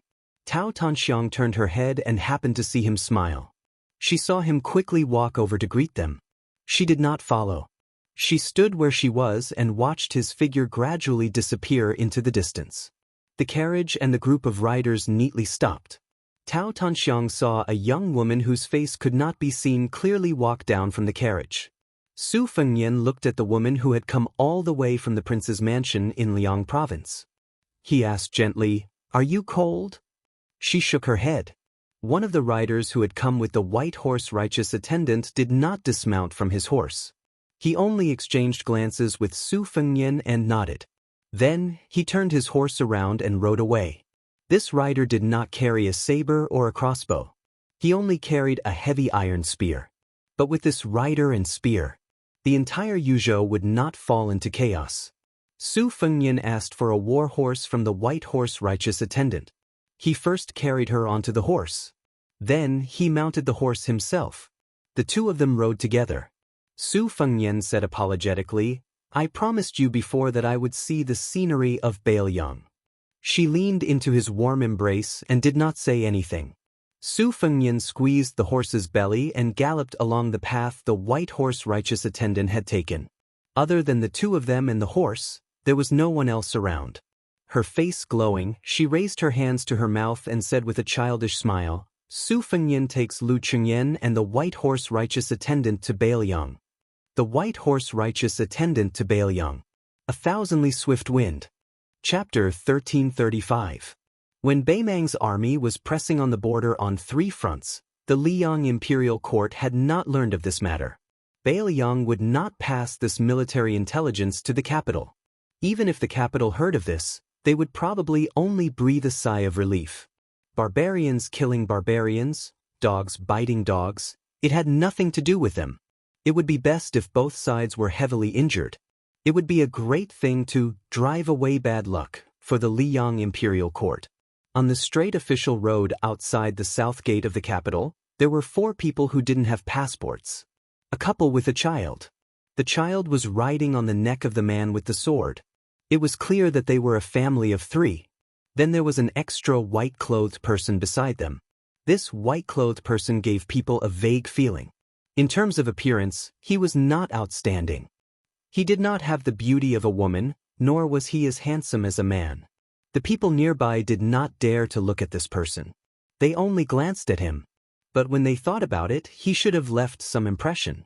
But they did not have the courage to look again. As for the inconspicuous family of 3, they were naturally ignored. The man holding his child's legs looked at the city walls of Great Peace City and sighed. In the world, this is probably the only city that can make things difficult for me. I want to go in, but I'm afraid of causing trouble.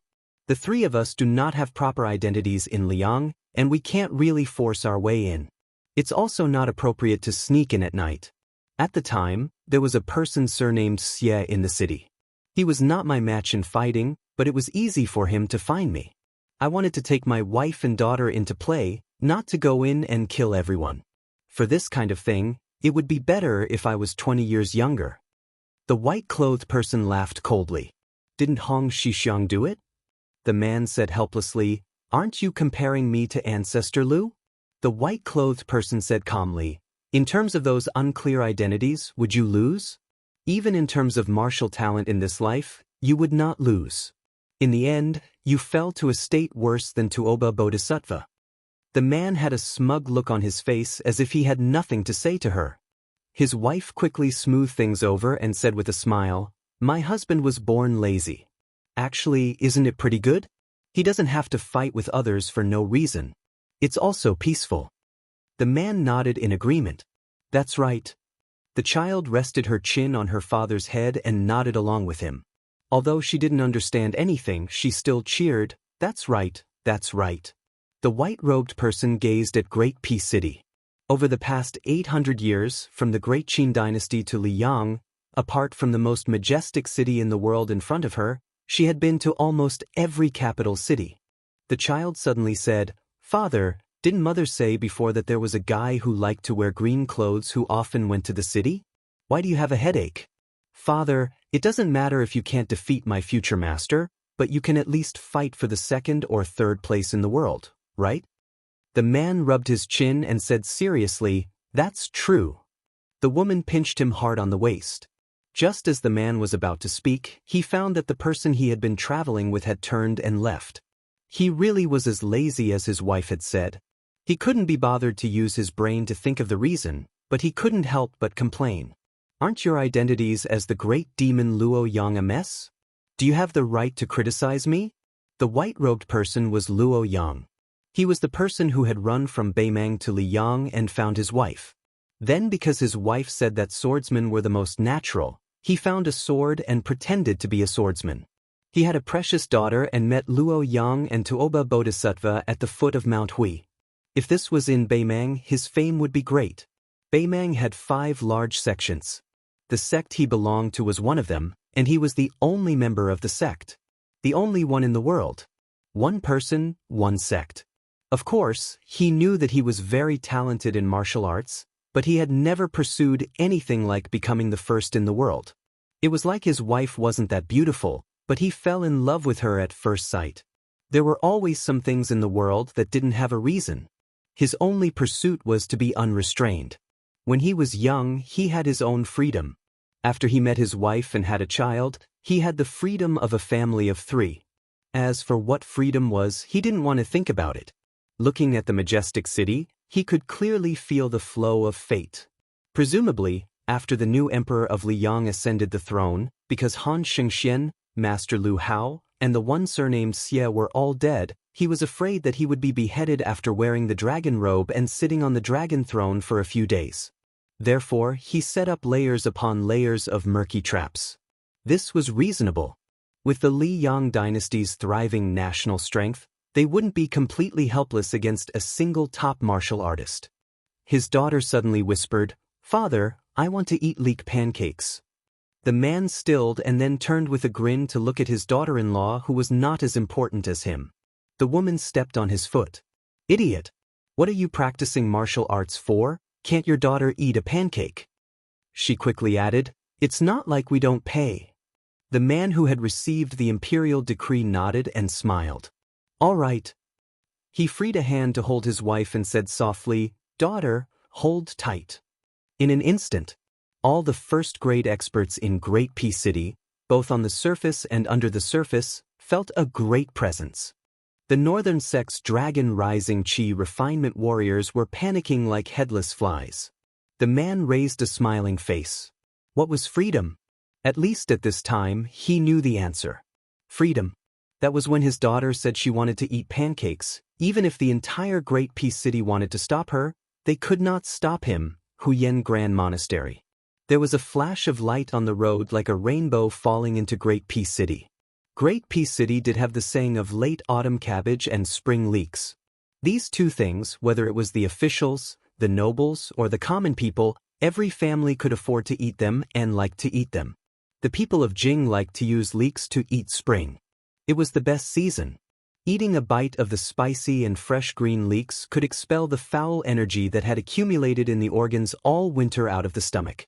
In the Zhao family manor, which was the largest building in the capital, the burps of many officials emitted the smell of leeks, not to mention the farts that came out from under the buttocks of some officials.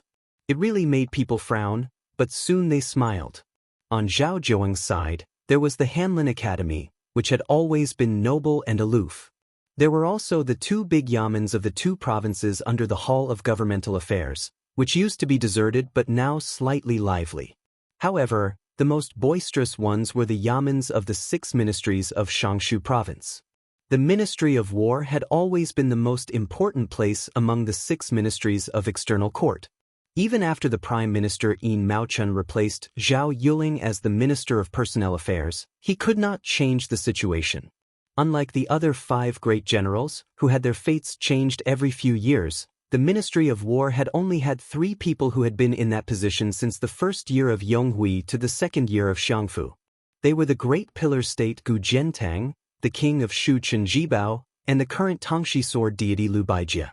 The latter 2 had only been in that position for less than 2 years. Without a doubt, the Ministry of War had always been the fengshui treasure land that the new Jinshi wanted to have the most. So much so that last year, Gao Tingshu, who had been the second place of the imperial exam, admitted that he would rather be the head of the Department of Martial Selection and Purging Officials than go to the Ministry of Rites to be the most easily promoted minister-counselor of the Department of Rites. One had to know that the Minister of Rites, Bai Gua, was present in the main hall at the time. Minister Bai was so angry that he laughed and kicked the other minister, Lu Baijie. Rumor had it that Bai Gua was transferred to the Minister of Revenue.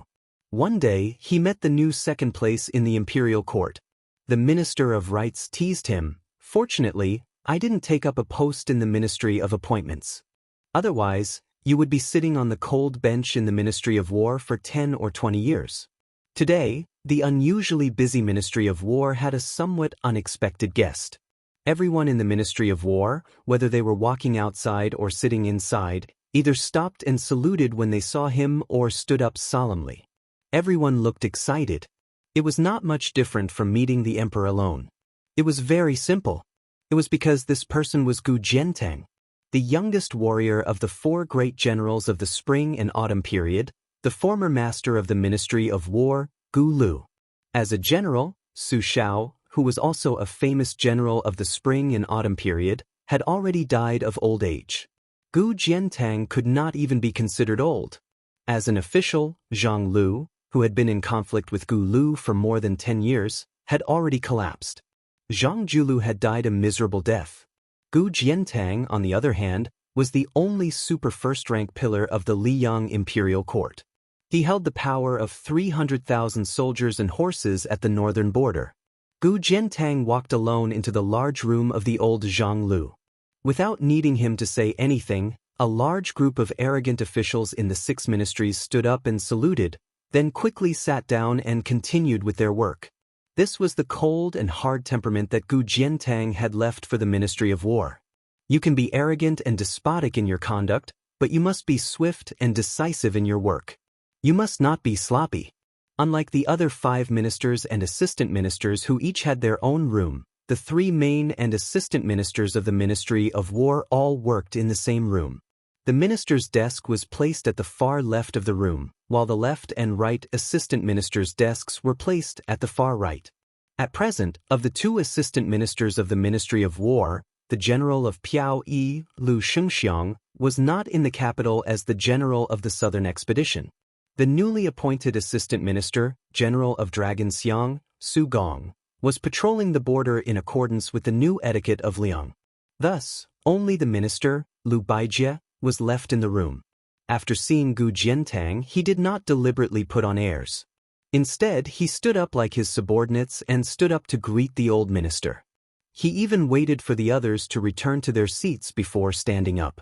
This was not only because Lu Baijie's official patch with a second-rank lion embroidered on his chest was slightly inferior to Gu Jiantang's first-rank qilin.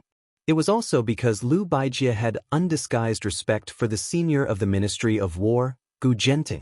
Lu Baijie walked around the table to Gu Jiantang's side and said with a smile, "General, sit down and have a cup of tea?" Chapter 1336. Gu Jiantang nodded. Lu Baijie took the lead and walked to the 2 empty tables on the far right side of the room. Soon, the second-ranked scholar who had written the Drunken 8 Immortals and had been personally threatened by Minister Bai Gua arrived with tea. He first served it to Gu Jiantang, who was far away, and then to Lu Baijie, who was close at hand. After Gu Jiantang took the tea, he slowly asked, "You're not going to Gao Tingshu of the Ministry of Rites?" The young manager of the Department for Purging Officials, who didn't dare to make any unnecessary moves and only wanted to leave as soon as possible, couldn't help but tense up. He said in a trembling voice, "That's me." Gu Jiantang didn't have a smile on his face. He asked the newcomer of the Ministry of War a rather sharp question, "Why didn't you serve tea to Minister Xianxia first?" Gao Tingshu was speechless. Lu Baijie laughed and said, "Great General, oh great General, you're obviously secretly happy. Don't take advantage of the situation and pretend to be obedient. Manager Gao took a huge risk to come to our Ministry of War. No matter what, he's half a family member of yours. You don't have to scare a junior like this." After being disturbed by Lu Baijie, Gu Jiantang no longer deliberately kept a straight face. He smiled and said, "Just for the sake of you serving tea first, even if the Ministry of Personnel suppresses you in the future, I'll first ask Minister Bai for a favor. I guarantee that I won't delay your promotion in the future. But you should learn a bit more. Look at how Minister Bai became an official. He not only gave himself a way out of the embarrassing situation, but also made you remember that he helped you get out of trouble. Lu Baijia's face was full of helplessness. Hey, great general, you're not being kind. It's one thing to freeload tea, but you're also undermining me. In the future, I'll have no prestige in this room. Lu Baijia turned his head and glared at Gao Tingshu. He pretended to be angry and said, "Stinking brat, get out of here. Aren't you afraid that I'll make things difficult for you? Do you want to annoy all the ministers of the 6 ministries? When the time comes, even if you have the great general to protect you, at most you'll have to run to the border to drink the wind and eat the sand." Gao Tingshu hurriedly wiped the sweat on his forehead, turned around and trotted away with a silly smile. The officials of the Ministry of War, who were actually secretly listening, immediately burst into laughter. Amidst the laughter, everyone was naturally envious of Gao Tingshu's good fortune. He immediately left a good impression in the hearts of the 2 ministers of war. Gu Jiantang finished the tea in one gulp. After putting down the teacup, he sighed, "It's not easy for Minister Lu." Lu Baijia lowered her head and took a sip of the bitter tea. She nodded with a bitter smile and said, "It is quite difficult." Gu Jiantang was silent for a long time. After standing up, he said, "I'm about to leave the capital and return to Liaoxi. I won't disturb you any longer." Lu Baijia stood up as well and said calmly, "Let's see the Grand General off." After the 2 of them walked out of the room, Lu Baijia hesitated for a moment before asking in a low voice, "Is the Grand General really leaving?" Gu Jiantang grunted. Like the Minister of War beside him, he was not as relaxed as he was in the room. His expression was serious. "If I had decided to stay before we reached the capital, there would still be hope. Now, even if I insisted on staying, do you think it would be possible?" Lu Baijia was speechless. The Grand General Gu Jiantang's meaning was not deep. When the late emperor was alive, Gu Jiantang had accompanied him all the way back to the capital. However, he still could not persuade the late emperor to let him, a pillar of the northern region military and politics, replace Lu Xianxia to preside over the southern expedition. Now that the new emperor had ascended the throne, how could Gu Jiantang rely on his past achievements to coerce the new emperor? In fact, Gu Jiantang and Lu Baijia both agreed with a certain someone's prediction of the situation. The suppression of the rebellion in Guangling should be done quickly. The imperial court had sent Lu Xianxia, Yang Xinxing, and Yan Jinchuan to the southern expedition, assisted by several vassal lords. In terms of military strength, it was actually enough. It could not be considered a genius, but it was certainly not a bad move. However, a very small number of people had forgotten one thing. The deployment of troops and the deployment of troops on the battlefield was much more straightforward than the officialdom where everyone could sit behind closed doors and drink slowly. Lu Xianxia had excellent talent as a general, but at that time, the undercurrent of the imperial court did not give this general of the assistant minister of the Ministry of War a chance. Not only did he not have a chance, but he was also a burden to the point where it was extremely difficult to deploy troops. As a result, the imperial court forcibly turned the situation into a rotten quagmire. If Gu Jiantang had been in charge, even if there was a group of rich playboys who did not know the immensity of heaven and earth stirring up trouble, Yang Xinxing absolutely would not have been greedy for merit and rashly advanced. Thus, the imperial court would not have harmed Yan Jinchuan's entire 30,000 cavalry and caused the 2 vassal lords, Zhao Ying and Zhao Sun, to almost be sent to their deaths. Gu Jiantang quietly slowed down his steps and said, "Lu Xianxia has obtained the position of General Piaoyi. If nothing unexpected happens, he will vacate the position I just sat in. At that time, my subordinate, General Tang Taizhuang of Liaoxi, will enter the capital to take over. This is not good news, but it is also not bad news. I'm just taking this opportunity to tell you about it first. Tang Taizhuang is different from Lu Xianxia and Su Gong. He is not good as an official, but he is very good at leading soldiers in battle. After he enters the Ministry of War, Minister Lu, you should try to get him to bring a few young people with him to the Guangling circuit, At that time, it might be south of the capital. Gu Jiantang said calmly, "The reason I'm saying this is not out of selfishness. I want Tang Taizhuang to have a smooth career as an official. I just hope that in your hands, the Ministry of War can retain the taste of the battlefield for a few more days. In the future, those sitting in the Ministry of War probably won't know what horse dung tastes like, and even fewer will have calluses on their thighs from riding horses." Lu Baijie sighed and said, "This matter shouldn't be too difficult." Gu Jiantang suddenly turned his head to look at the former Gu Lu. In the dusk, there were still some remnants of the spring sun shining on the roof. Gu Jiantang then smiled at Lu Baijie and said, "There's no need to see me off. I'm going to a place I never had the chance to go before." Lu Baijie stopped in her tracks and watched the great general leave. He knew where Gu Jiantang was going. The former Zhang Lu was originally where the Ministry of Personnel was located. After all, no matter how arrogant Gu Jiantang was when he controlled the Ministry of War for many years, the Yamen of the Ministry of Personnel was still nominally the most important place of the external court in Ling. Later on, Zhao Yuling parted ways with his teacher, and the Ministry of Personnel was moved. At that time, Wang Xiongui, the only one left who stood firmly behind the Grand Secretary as a proud student, did not move into Zhanglu. However, at that time, the Ministry of Personnel, the Ministry of Works, the Ministry of Revenue, the Ministry of Rights, and the Ministry of Justice all had an assistant minister sit obediently in Zhanglu so that the civil official leader could convey his intentions, or rather, his will, to the various joints of the 5 ministries as quickly as possible. Now, Zhao Yuling was promoted to the Hall of Governmental Affairs, and Yin Maochun was in charge of the Ministry of Personnel. The latter unexpectedly chose to sit in that room. Of course, there would no longer be any mention of Zhang Lu in the world. Compared to the oft-mentioned Gu Lu, this place was not even mentioned again. It was as if it had never appeared in the Liyang imperial court. Gu Jiantang walked to that place and looked there. Under the curtain of night, compared to Gu Lu, there was not even a trace of afterglow there. On his return to the capital, that night, the emperor, who had not yet been called the previous emperor, stood in the imperial prison. That was the last time Gu Jiantang saw that person and passed on his last words.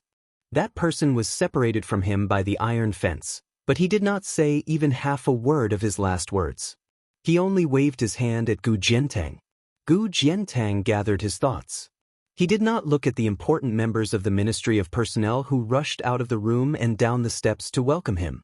He also did not look at the Prime Minister, Yin Maochun, who had stopped at the door. Gu Jiantang turned and strode away. An additional person had silently appeared in the capital. Logically speaking, let alone an additional person in the most virtuous place in the world, even an additional 1,000 people would be like a drop of water. However, no one could underestimate this sinful guest. King of Jing and Zhao Sun, the youngest vassal of the Liang dynasty with the surname of Zhao. From the time Zhao Sun was summoned to the moment Zhao Sun entered the capital, the Ministry of Rights had not been able to interfere. Everything had been handled by the imperial clan court. There were no walls in the capital that did not let in the wind. Small news had already begun to spread rapidly in the higher levels of officialdom. However, no one knew whether Zhao Sun's trip to Great Peace City was a blessing or a curse. In the battle outside Yaoyu Pass, the Duke of Huainan, Zhaoying, who was also a vassal of the imperial clan, had died in battle after 3 victories. It was not appropriate to say that he was sullen, but it was also wrong to say that he was brave. He was brave, but he was too unstrategic. Abandoning the 3 passes and running to the plains to play a battle of cavalry, how could he be called wise? As for Zhao Sun, there was more praise than criticism. After all, this king of Jing had gone to save the Duke of Huainan and had almost been killed by the cavalry of the West Chu rebel army. The 2 vassals, who were 1 generation apart, did not have much of a relationship. From this, one could see that Zhao Sun's loyalty to the court was unquestionable. Compared to his father, the old king of Jing and Zhao Heng, there was a world of difference. However, His Majesty the Emperor had just inherited the throne, and the Emperor's heart was hard to fathom. Zhao Sun temporarily lived in a mansion on Junwang Street that had nothing to do with him. More than 100 years ago, It had been the private residence of a powerful official of the Liang dynasty. It was extremely illegal and occupied a large area, with more than 400 rooms. Among them, there were even halls that were several zhang above the street level outside. Later, about 40 years ago, the Liang emperor bestowed it to Prince Zhongyi. Unfortunately, the title of prince was only hereditary for one generation before it was lost due to a crime. In the last 40 years, it had changed hands several times, and the owners did not live far away. The most famous of them was, of course, the old Grand Preceptor of West Chu, Sun Shiji. Although Zhao Sun was nominally a vassal who had gone to the capital to ask for punishment, the wording of the imperial edict was very strict. If not for the blind Mr. Lu's prediction, Zhao Sun really might have been scared out of his wits. At the time, Lu Su's words were very simple. Since you have gone, you should make the best of it. Chapter 1337. Since Zhao Sun was already here, he might as well make the best of it. These few days, he would often stroll around the mansion alone, admiring the bright corridors, towering ancient trees, and the surrounding mountains to his heart's content. At this time, Zhao Sun was standing in a pavilion in the middle of a lake with a smile on his face. The right leader of the imperial clan court, who had escorted him here after arriving in the capital, looked at him with disdain.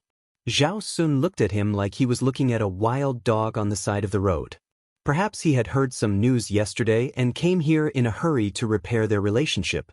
His wrinkled old face bloomed with a smile. Of course, Zhao Sun would not make a fuss about it on the surface.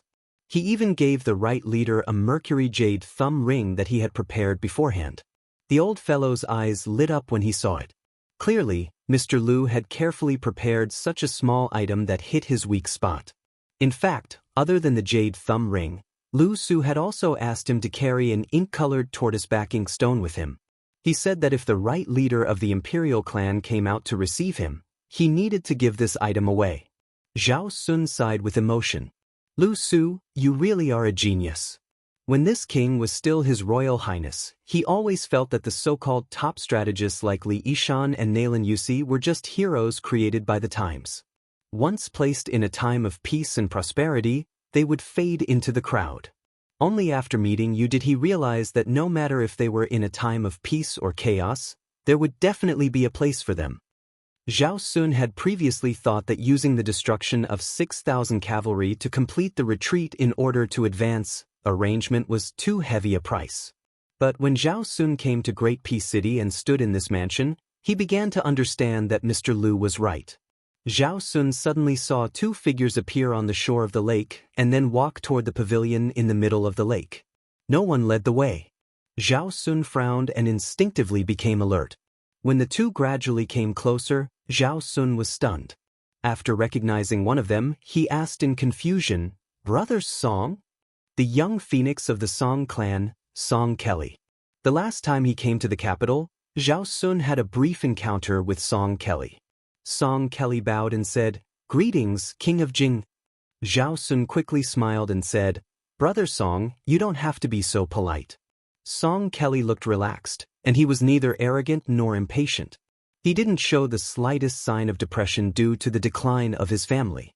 Moreover, he and the gray-haired Confucian came to visit together, which made Zhao Sun very hesitant. Song Kelly said softly, "This is Mr. Yuan. Sun Shiji and the others from West Chu are just Mr. Yuan's guests." Zhao Sun wasn't stupid. He immediately figured it out. Her surname was Yuan, the real owner of this house. He was the #1 strategist of Liang that his father, Zhao Heng, hated to the bone, half-inch elemental Tang Binshi. Zhao Sun bowed deeply. Junior Zhao Sun greets Mr. Yuan. Yuan Binshi didn't say anything. He just waved his hand.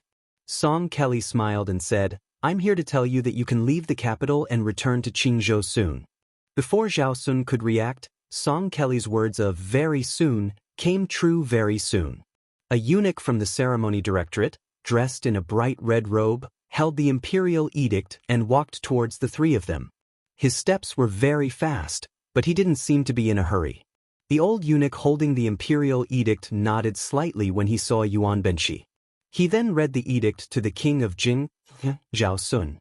Zhao Sun naturally had to kneel. Song Kelly also took a step back and knelt to listen. Only Yuan Benshi was facing the lake and turned a deaf ear to it. The head eunuch, who was one of the top 3 eunuchs in the world, didn't show the slightest change in expression. After receiving the imperial edict, Zhao Sun had to leave the capital quickly. Plus, without Lu Su's plan, he didn't know how to talk to the emperor of Liang. He was afraid of making a fool of himself, so he took the opportunity to leave the pavilion.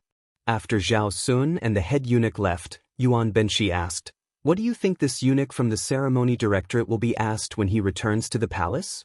Song Kelly shook his head. Yuan Benshi smiled and said, "The emperor won't care about the king of Jing. He will ask Yuan Benshi if he is respectful when he sees the imperial edict." Song Kelly didn't know whether to laugh or cry. Yuan Benshi calmly said, "Previously I advised the late emperor that if Prince Jinggan, Zhao Sun, had the intention of concealing his strength during the Jingnan campaign, I would issue an edict to have him enter the capital, remove his title of nobility, and demote him to a commoner. If he failed despite all his efforts, he would be allowed to keep his title, but he would have to live in Great Peace City for a year or 2. The late emperor took this matter to heart, but it's not that the current Son of Heaven doesn't care. However, to the Son of Heaven, Zhao Sun is just an ordinary vassal king. The Son of Heaven wants to use this opportunity to imitate the way the late emperor dealt with Zhang Julu. He wants to test the waters and nibble away at him bit by bit." Song Kelly said in a small voice, "That's too hasty." Yuan Benshi didn't express his opinion. He struggled to open the conversation and continued, "Zhao Sun is very smart. It's not that he is smart. In fact, he is not as smart as his father, Zhao Heng. But he knows how to listen to the people behind him. I wanted him to stay in Great Peace City and watch the world change because Xiang Fan, as the backbone of the world, was too important and could not be lost. That blind but lively young person was a great variable. I originally wanted to completely disrupt the factions of Qingzhou and have either Su Gong or Tang Taihuang go to Xiangfan City. Now it seems that maybe one day, Qingzhou will become a place that the military will fight for. Liang, Beimang, Bailiang, West Chu, Western Shu, Nanjiang, all of these are possible. Song Kelly wanted to speak but stopped. Strategists, scholars who plan, their identities are set. They are just scholars. Then it will depend on how they plan for the people they support. But before that, they must find the right person. Yuan Benshi narrowed his eyes and said in a deep voice, "Li Yishan was right to find Su Xiao. Zhao Chongling was wrong. I was right to find the late emperor. Sun Ping was wrong. Nailan Yusi was right to find the Yen King Zhao Bing. Lu Su was wrong to find Zhao Heng and Zhao Sun." Song Kelly asked curiously, "Then Song Dongming, Su Beiji, and Chen Shiliang were right to find Su Fengyan?" Yuan Benshi said with a smile, "I don't know." Song Kelly asked seriously, "Mr. also has things you are not sure of?" Yuan Benshi asked in response, "Can there not be?" Song Kelly said with a smile, "Yes." Yuan Benshi smiled and then said, "I once asked 2 monks the same question. Killing thousands and reviving tens of thousands, is there something to do or not to do? When I asked if killing 10 people and reviving tens of thousands, Yang Taisui nodded and said there was something to do. But when I asked if killing 1 person and reviving tens of thousands, Li Xiaoxin still refused to nod." After Yuan Benshi finished speaking, he paused for a long time and pressed a hand on the pillar. He said, "Next, I will have you bring an imperial decree and a secret decree to Ji province. The former is for you to take root in Jinan. The latter is for you to give to that mad dog Yuan Tingshan, and have him boldly open the gates to Ji Bei."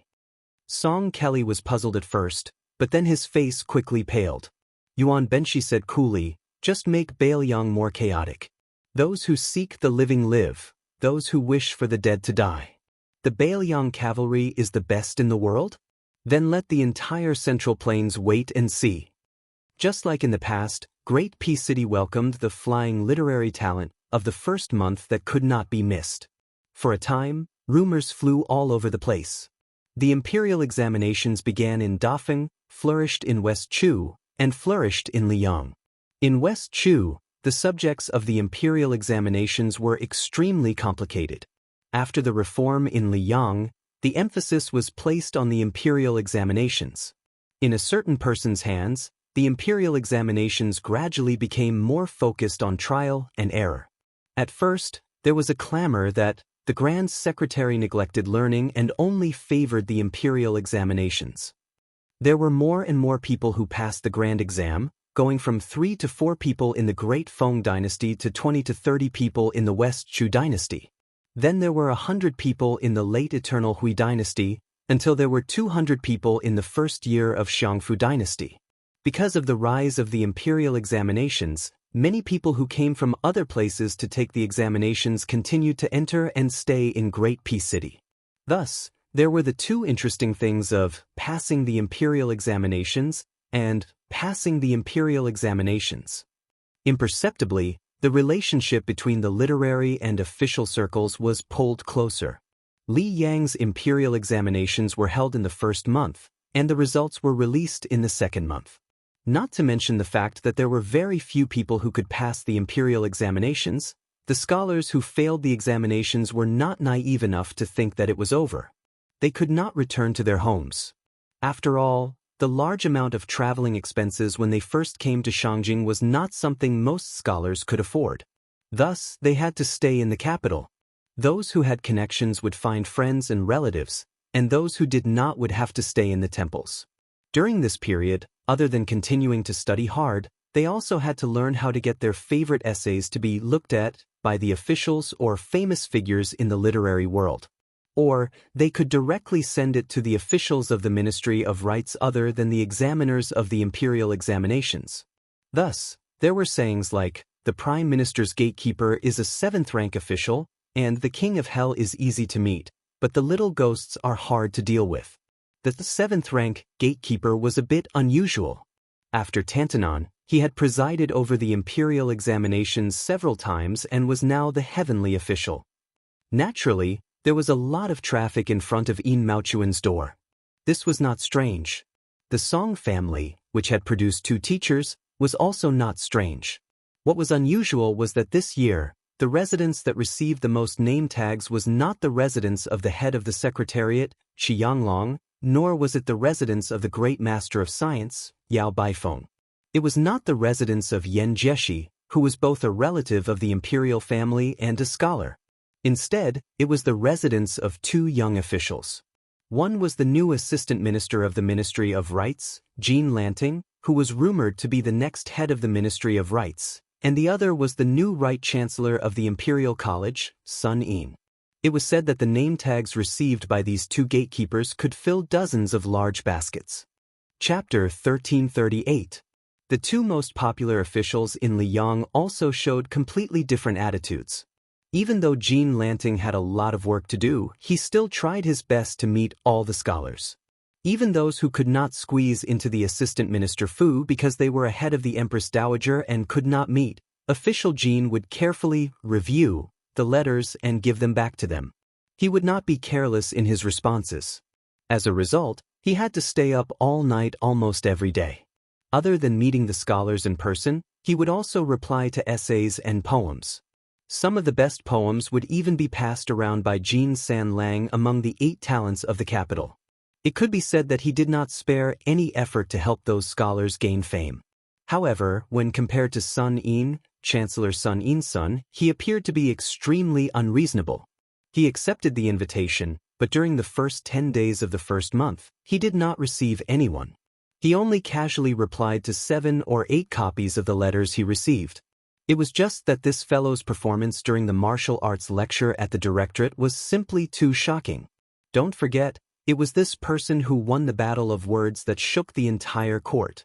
Thus, even though this person who was recognized as arrogant in the capital wrote the words, "You don't know shit," in a letter, the person who received the reply still treated it as if he had received a treasure. He shamelessly spread the news and was treated as a joke by the entire Great Peace City. In just a few short years, it went from the Yellow Door Minister Fu to the Wine Minister Fu and then to the Assistant Minister Fu. Then, was it still far from the title of Minister Fu? After Jean Lanting sent off the other 7 of the 8 talents of the capital, he walked alone in the corridor. He knew that there was a mountain of letters on the desk in the study. He also knew that as long as the imperial examination had not officially started, the mountain would only pile up higher and higher. The Ministry of Rites was indeed the weakest of the 6 ministries. However, once he became an assistant minister, it was a clean yamen with oil and water. However, this kind of oil and water was more hidden than gold and silver. Jean Lanting stopped beside a pillar. He raised his head and closed his eyes. His face was filled with intoxication as he took a deep breath. Great Peace City, how can I, Jean San Lang, not be proud of my success? After a long time, Jean Lanting opened his eyes. His gaze was burning. He said in a voice that only he could hear, "Minister Fu, I will do better than you." The small house that Sun Yin currently lived in was rented. When he first rented it, he was only a small official in the province. The rent was lowered to 10 taels of silver every 3 months after Sun Yin racked his lips with the rich merchant. After Sun Yin's reputation rose, Fu Jia eagerly ran to Sun Yin's door and said that he wanted to gift the house to the right chancellor. Sun Yin didn't agree and only changed the payment from once every 3 months to once every year. Today, Sun Yin wanted to go out. Through the crack in the door, he saw that there were still a dozen or so people waiting outside. Sun Yin turned and left through the back door. In the end, he was still stopped by a shabbily dressed young scholar. Sun Yin's path was blocked. The scholar introduced himself with a thick Old Western Shu accent.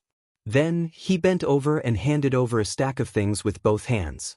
It could be many poems, or it could be a long essay. The scholar's face turned red. He mumbled something. It was clear that he had sent the examination to the assistant minister's manor. Most of the time, he had been examined by Jean San Lang. It was also certain that Jean Lanting had only given him a dull and tasteless greeting. That was why he came to Sun Yin's place to try his luck. Sun Yin fumbled around and took out a handful of silver. He opened his palm and asked, "I haven't taken a fancy to anyone in the past 10 years. The things in your hands will most likely be mine. I can't even be bothered to scold you." The high officials in the capital all cherish their reputation. When they meet someone like you, they will at most pinch their noses and give you some money to send you off. Then, do you want me to give you the silver so you can quickly pay back the rent you owe me and have a few good meals? Or do you want me to look at your things? The scholar from Shishu who had an average appearance and temperament shook his head and said, "I don't want money. I only want Lord Chancellor to look at my poems seriously." Sun Yin took back the silver. He took the stack of poems with neat handwriting. His left hand pinched a corner and his right hand casually flipped through 7 to 8 pages. Soon, he was about to hand it over to the scholar whose hands were full of frostbite. However, when the latter's hands were about to grab the poems, Sun Yin let go first. The poems immediately fell to the ground. Sun Yin looked at the scholar who had a stunned expression. He didn't know why, but he took out a small piece of silver. He casually threw it on the ground. When he brushed past the scholar, he sneered, "I won't pick up that piece of silver. To me, it is not worth mentioning. Your poem should be the same to you because it's too worthless." Sun Yin swaggered off just like that. After walking far away, Sun Yin turned his head to look at that person. The scholar who was wearing thin clothes was squatting on the ground, picking up the poems page by page. Sun Yin even saw that person raise his arm to wipe his face. Sun Yin sighed and slowly walked towards a mansion that wasn't too far away. When he arrived, the gatekeeper who was known to be extremely difficult to serve in the capital didn't stop him at all. He even revealed a very sincere smile. This was obviously not as simple as Sun Yin being the second in command of the Imperial College. Without needing anyone to lead the way, he found Tantanon who was eating peanuts and drinking wine in the study room. Sun Yin didn't say anything and just minded his own business and drank his wine. Huanwen smiled and said, "Sephora flowers are yellow, scholars are busy. When spring turns green, it means you are busy. Just get used to it. When you reach my age, you won't be busy anymore." Chapter 1339. Sun Yin, who had drunk several large bowls of wine, suddenly picked up a pair of chopsticks and lightly tapped the edge of the wine bowl. He softly said, "The capital's snowy night freezes one's fingers, the broken-down temple beggars snore thunderously, the vermilion gates and high walls are warmer than spring, the The purple-clothed and white-clothed old nobility, one can't close one's eyes and beg. Listening to Sun Yin's long speech, Huanwen listened for a long time. A bowl of wine was brought to his mouth, but he didn't drink it. In the end, he couldn't help but laugh and scold, "What a mess!" Sun Yin stopped and didn't say anything. Huanwen drank a mouthful of wine and softly said, "But the meaning is still a little bit." Sun Yin calmly said, "I borrowed it with a piece of silver. I borrowed it, I can't afford it." Tantanon was shrewd and experienced. He only leisurely drank another mouthful of wine and let out a string of tisk-tsk sounds. It wasn't clear if the wine was too spicy or something else. Sun Yin asked, "There's no more wine?" Huanwen rolled his eyes and said, "Young people shouldn't drink to drown their sorrows. Young people don't know what sorrows taste like. Only 70 or 80 years old, tired of living, would drink to destroy people's livers." Sun Yin glared and said, "Don't be jealous, speak human language." Huanwen slammed the empty wine bowl on the table and also glared and said, "You don't understand what I mean, kid? There's no more wine for you to freeload." Sun Yin slumped against the back of the chair. Huanwen said angrily, "If you didn't know to take advantage of your official status and put your first month's salary into your pocket and quickly change it to a yearly payment with that merchant, you wouldn't even be able to enter my door, let alone drink those few bowls of wine." Huanwen was really angry when he spoke of this. He used his finger to fiercely point at the youngest Right Chancellor in the history of the Imperial College. "You've got water in your head. With Bei Mang and Li Yang as the offensive and defensive sides, talking about martial arts? Talk your head." Huanwen grabbed the wine bowl on the table and threw it at Sun Yin. He didn't care that Sun Yin's forehead was bleeding profusely. He said in a stern voice, well said, in the face of a national calamity, you don't care about your body for martial arts, you don't care about your reputation for literature. An inch of blood for every inch of land. What a good Bei Mang. Going straight to Great Peace City. In this world, only you, Bailiang Sun Yin, know the art of war and understand the current situation. Sun Yin simply closed his eyes. He did not fight back, nor did he retort. The more Sun Yin acted like this, the angrier Huanwen became. He slammed the table heavily. "Do you think His Highness the Crown Prince, who was sitting on the praying mat at that time, is a fool? The head of the Secretariat, Xianxia, is a fool?" Huanwen cursed. "Do you think I, Huanwen, am a fool? F***CKU?" Sun Yin said indifferently, "I'm sorry, my mother died a long time ago." F***CKU? Also dead. I don't care if your 18 generations of ancestors are dead or not.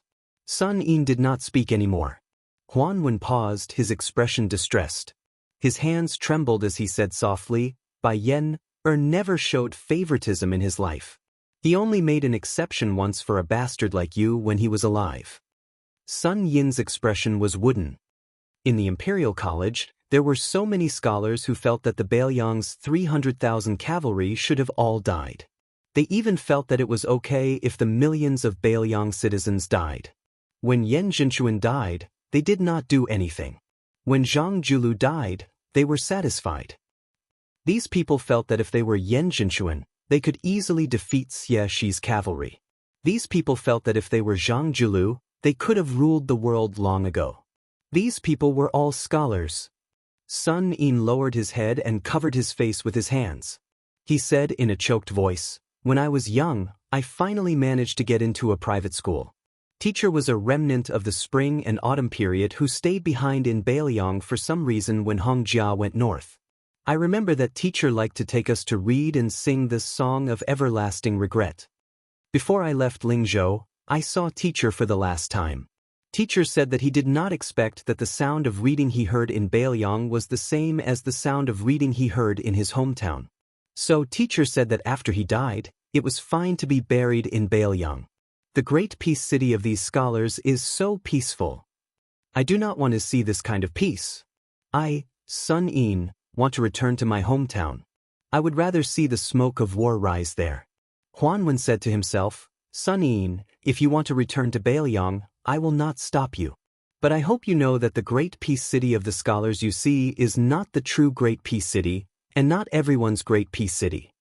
This city had my teacher, Zhang Julu, Sun Ping, Yan Jinchuan, and I, Huan Wen, who is still alive.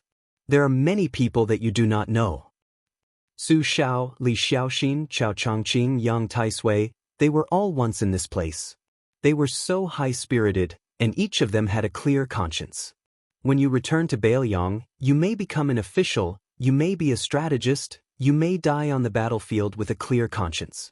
But if you do not give up today, one day in the future, at a certain time, you will have a chance to say to another young person, in Great Peace City, there is me, Sun Yin. In this world, there is me, Sun Yin. In a secluded courtyard in a narrow alley, a woman sat quietly on the threshold of the inner courtyard. The wooden door of the outer courtyard was open. She looked outside the door. It was as though she was waiting for someone to come home. She would occasionally hear the melodious shouts of the hawkers selling candied fruits from the distance. But maybe because this alley was too small, she could not see the figures of the hawkers carrying the candied fruits pass by the door. She put a hand on her abdomen and said softly, "Boarder, the child and I are fine. But we miss you very much." Chapter 1340. If the post roads after the start of a war were compared to the meridians of a dynasty, then the endless supply of troops and provisions would be the blood of the empire. At this moment, Beimang displayed a huge tension that was enough to move the central plains. The Empress of Beimang, Taiping Ling of Chess and Sword Music School, and a fat man stood beside a post road. They looked at the busy transportation from north to south. The three of them had different expressions. The old lady, who was wearing a brand new mink coat, was full of pride.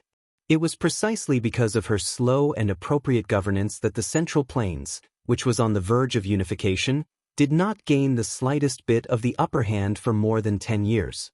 She even forced Liang to spend half of the country's tax revenue on the Eastern Front, and finally led to the revival of West Chu in Guangling Road. Among her subjects, there was still Tuoba Bodhisattva, Dong Zhuo, Lu Gui, Huang Songpu, Murong Baoding, Yang Yuanzan, and a series of meritorious generals, not to mention the grassland eagle with the surname Yellow. They were a gathering of stars, shining brightly on the vast grassland. Standing beside the Empress was an ordinary-looking old scholar in a green robe. This old man, who had spent 20 years traveling the Central Plains, had a cold look in his eyes.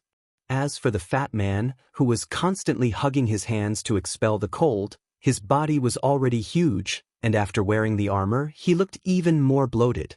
The Empress of Beimang retracted her gaze and turned to look at the fat man whose reputation was notorious in the streets of Xijing. She joked, "South Chu and North Dong, two big fatties. Back then, you lost to Chu Lushan and were driven out miserably. Now that he has become the Protector General of Bailiang, you are the king of the South Courtyard. In terms of official position, you are already better than him. Do you have the confidence to get back at him this time?" Dong Zhuo, the king of the South Courtyard, who was in charge of the entire border war, did not grin in front of the old lady for the first time. He rubbed his cheeks and said softly, "If Lu Qiuer and I had the same number of troops, it would probably be very difficult. But the current situation is that I have 1 million troops against his 300,000 troops. There is no reason for me to lose, but I always feel that it is a little unfair. When I see Lu Qiuer, he will definitely not be convinced." The Empress of Beimang smiled and said, "I know myself well. I don't know much about war, so I don't have the bad habit of giving orders to the warriors at the border. It's just that your deployment of troops is so strange that I was so curious that I traveled more than 800 miles to see you. Even though the imperial decree of peace has patiently explained your intentions to me time and time again on the way, I still hope to hear it from your mouth. Otherwise, I won't feel at ease." After Huang Songpu heard about your deployment, he was so angry that his face turned ashen. He even shamelessly asked me to allow him to be the king of the South Courtyard again. He just wants you to pack up and get out of here, so that you don't squander the wealth that the South dynasty has accumulated for 20 years. Dong Zhuo clenched his fist, knocked on his red nose, and said in a muffled voice, "Among the Liuzhou, Yuzhou, and Liangzhou that border our dynasty, Liuzhou is the easiest to take, and Yuzhou is the most exhausting. But of course, the northern line of Liangzhou is the most difficult to take." At this point, Dong Zhuo paused for a moment. The Empress of Beimang waited patiently, but the fat man was completely silent. After waiting for a long time, the old lady could not help but laugh angrily. "Are you done?" Dong Zhuo continued, "Logically speaking, it's better to break one finger than to injure all 10. The main force should attack Liangzhou and march straight down, swaggering all the way to the Bailiang Palace on Mount Qingliang before stopping. Using a relatively small number of troops on the two flanks to tie down Yuzhou and Liuzhou is the best strategy." The Empress of Beimang nodded. It was obvious that she thought so too. In fact, this was the conclusion that Beimang had reached in the early stages of their discussion. The dried-up bait in Liuzhou did not interest the Beimang at all. Attacking Liuzhou was meaningless other than prolonging the supply line. If the stalemate in Liuzhou was prolonged, Beimang's gains would not make up for the losses. After all, there were several elite cavalry units on the border of Liangzhou that were equipped with terrifying long-distance attacks. Li Yishan had single-handedly created the situation of more than 100,000 refugees in Liuzhou. His original intention was to increase the breadth and thickness of Bailiang's strategy, which had always been its weakness. Dong Zhuo put on a distressed expression and said, "This strategy was indeed the best strategy." However, after more than 10,000 light cavalry units infiltrated Jizhou, the situation began to change. Furthermore, Bailiang has been flirting with the western regions for the past few years. I'm afraid that when the time comes, not only the north of Jizhou, but also the western regions will emerge and attack the southern dynasties. When the time comes, the southern dynasties will be in a mess. I've considered Su Fengnian's temperament. He's a scoundrel who's never afraid of dying together with others. He'd rather give up his headquarters in Liang province to defeat the southern dynasty. I'm sure he'd do it. Even if he has to wipe out all the Bailiang cavalry, he'll still destroy the foundation that Beimang has painstakingly built up over the past 20 years. This should be his plan. Dong Zhuo suddenly spat and cursed, King Liang. He's so lucky. After Su Shao the butcher left, he's replaced by that crazy Su Fengnian. Even if it were Chen Zhibao, I wouldn't be so conflicted. Dong Zhuo's eyes turned ruthless. He gritted his teeth and said, "Since Su Fengnian wants to risk his life, it's simple. I won't give him the chance to play tricks. Beimang's million-strong army will be divided into 3 groups. I'd like to see how he'll twist and turn. After all, we have the advantage in numbers on every front." Yan Wenluan said that 150,000 corpses are needed to fill the gourd, so I'll use 300,000. Liuzhou has 30,000 dragon elephant cavalry and those refugees. I'll use General Lu Gui's 200,000 to fight. Liangzhou is difficult to conquer. Will 500,000 be enough? If it's not enough, I'll ask your majesty for another 200,000 to 300,000. The Beimang Empress frowned and said, "In this way, although the southern dynasty won't have anything to worry about, isn't the price too high?" Dong Zhuo shook his head and said, "The Liang imperial court dares to use West Chu to train their soldiers. As a people who live on horseback, we Beimang are natural warriors. Why wouldn't we use Bailiang to train our soldiers?" The old lady wanted to say something but stopped. Dong Zhuo said in a deep voice, "Your Majesty, I, Dong Zhuo, can promise you that even if Bailiang destroys 500,000 or even 600,000 of our soldiers, as long as we conquer Bailiang, I'll definitely return the 2nd million-strong army with both hands." The imperial decree of peace finally opened his mouth and said, "Your Majesty, after winning this war, Bailiang and Jizhou will soon become the 2nd southern dynasty. All the civil officials of the southern dynasty are already prepared. Wherever the cavalry's hooves pass, it will be the beginning of the scholar's pen. This is the real backup plan that I've prepared for Beimang. As long as Beimang's army conquers those territories, I'll be able to manage those places immediately and let the Beimang dynasty's borders follow the war horses as they move southward." The Beimang Empress nodded, but soon asked worriedly, "I'm not doubting your ability, but will the Liang imperial court give us enough time to digest the results of the war? Also, won't Gu Jiantong's eastern front take the opportunity to cause trouble?" The imperial decree of peace said calmly, "Everyone thinks that West Chu's revival is a flash in the pan, but I firmly believe that Chao Changqing will be able to see the top of Great and City's city wall. Dongjua smiled and said, Yuan Benshi and the others felt that after the Battle of Liangmang, even if they gave up the entire northwest to us, they would still have the two pillars of Liao, Gujiantang, and Western Shu, Qinjibao, to support the border. Therefore, they were happy to see the last drop of blood of Bailiang. However, if it's really as the imperial decree of peace said, then Gu Jiantang will have to leave the two Liao and return to Graydon City. At that time, we can place a small number of troops in Bailiang to deal with Qinjibao. Taking a step back at that time, we will have the depth of Bailiang and the Southern Dynasty. This is a huge geographical advantage that cannot be ignored. Naturally, we will be able to greatly reduce the losses caused by Qinjibao's troops. No matter how amazing Qinjibao is, it will be difficult for him to turn the tide in a short period of time. However, we can follow West Chu's lead to Graydon City and take a look at the world's largest city with a population of millions. Dongjua must go and see how tall the city wall is. The old woman said emotionally, after training with the Bailiang cavalry, then climbing up the city walls of Great Peace City, and taking care of Gujiantang and Qinjibao in the Central Plains, the men of Beimeng will kill their way to the southern border and throw themselves into the sea. Even though I am a woman, I feel heroic just thinking about it. Dongjua grinned. The magistrate of peace glanced at the king of the southern courtyard who had left everyone else in the dust in the Beimeng court. His gaze was complicated. The Empress of Beimeng raised her hand and patted the fatty's shoulder. She said calmly, as long as you can reach that step, I am not that Liang Zhao Dun. I can tolerate a Dongjua who seizes territory. South of Guangling River, everyone can have the surname Dong. I want the history books to remember the name Dongjua for hundreds and thousands of years. After 100 years. She looked to the south and laughed loudly. In the future, whatever the surname of the world, I have no children, I don't care. With a thump, Dongjua knelt on the ground. The old woman kept looking to the south. Old cripple, the world could have had the surname Su. In the early spring of the second year of Xiangfu, a group of Bailiang crossbowmen roamed outside the mouth of the gourd in Yuzhou. As the sun rose from the east, the morning dew on their armor gradually dried up as the chill of late spring dissipated. Each of these elite scouts rode 2 horses. Their mounts were the best war horses from the largest pastures in Bailiang. With a great battle imminent, the best horses from the various pastures were given to these special troops first.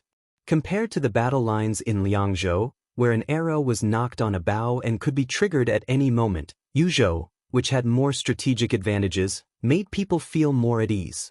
This was because both sides in Liangmang acknowledged that if Beimeng wanted to attack Yuzhou, they would have to use more than 100,000 lives to fill the gap or even flatten it. Butcher Su Shao had spent more than 10 years meticulously building the Wu Castle system at the mouth of the gourd. It could be said that it had reached the pinnacle of defense in the history of the Central Plains. Endless black-armored cavalry poured into the mouth of the gourd like a flood. This scene was like the great tide of Guangling River. Chapter 1341. Once upon a time, there was a mountain called Wudong. There was a peak on the mountain called Lotus. A young Taoist once lived on the peak. He wanted to go down the mountain but didn't dare. His name was Hong Shixiang. But after that young headmaster returned from the mountain, it was said that he left the world. Then, the even younger headmaster, Li Yufu, brought back a young child with spirited eyes. His name was Yufu. Perhaps his parents hoped that this child would be able to save up some good fortune every year. If a poor family wanted to live a long and stable life, it was nothing more than saving up. The Lantern Festival was a big festival. In order to welcome the Lantern Festival in the second year of Xiangfu, all the Taoists on Wudong Mountain, regardless of seniority, chopped bamboo to make lanterns and then pasted rice paper on them. Even the most senior Taoist masters like Qin Yao and Yu Xingrui were no exception. Unfortunately, the oldest martial uncle on the mountain, Song Zhiming, passed away last year. He didn't descend to immortality. The old Taoist master passed away peacefully. He only muttered that if only his younger martial brother was still alive, he would be able to refine several furnaces of truly good pills. Then there was the month before the old man's death. He often saw martial Uncle Song standing at the gate of Big Lotus Peak, looking at the foot of the mountain. Needless to say, he was waiting for the headmaster's martial nephew. From Wudong's old Jinren's Shifu Huang Manshan, to his de Shixiang Wang Zhonglo, to his little shitty Hong Shixiang, and finally the current Jiao Li Yufu, Song Jiming, other than the paintings of his ancestors, lived for 200 years, and met 4 Wudong Jiao Jiao. Therefore he passed away very peacefully. The older generation of Taoists was withering day by day. The great Taoist master Qin Yao, who was in charge of discipline, also couldn't hide his old age. Fortunately, Wudong Mountain had always been indifferent to birth, old age, illness, and death. Moreover, Wudong Mountain was now flourishing with incense. Several peaks on the mountain held several not-so-grand but still solemn opening of the mountain ceremonies. Even though it was close to the Lantern Festival and the sky had not yet brightened, there were still many good men and women who started to climb the mountain to burn incense. It was different from the many Taoist temples in Liang that would specially open a back door for high officials and dignitaries, and the common people could burn incense for a lifetime without being able to burn the first incense. In Bailiang, as long as you were early, the common people could also burn the first incense on Mount Wudong. There was an endless stream of pilgrims on Mount Wudong's southern Divine Avenue, and there were even many foreigners who spoke with foreign accents. As Baimang's army was marching south, the 3 prefectures of Bailiang were like a funnel, and the population was plummeting. These foreign pilgrims were like carps swimming against the current, which was enough to show the prosperity of Mount Wudong.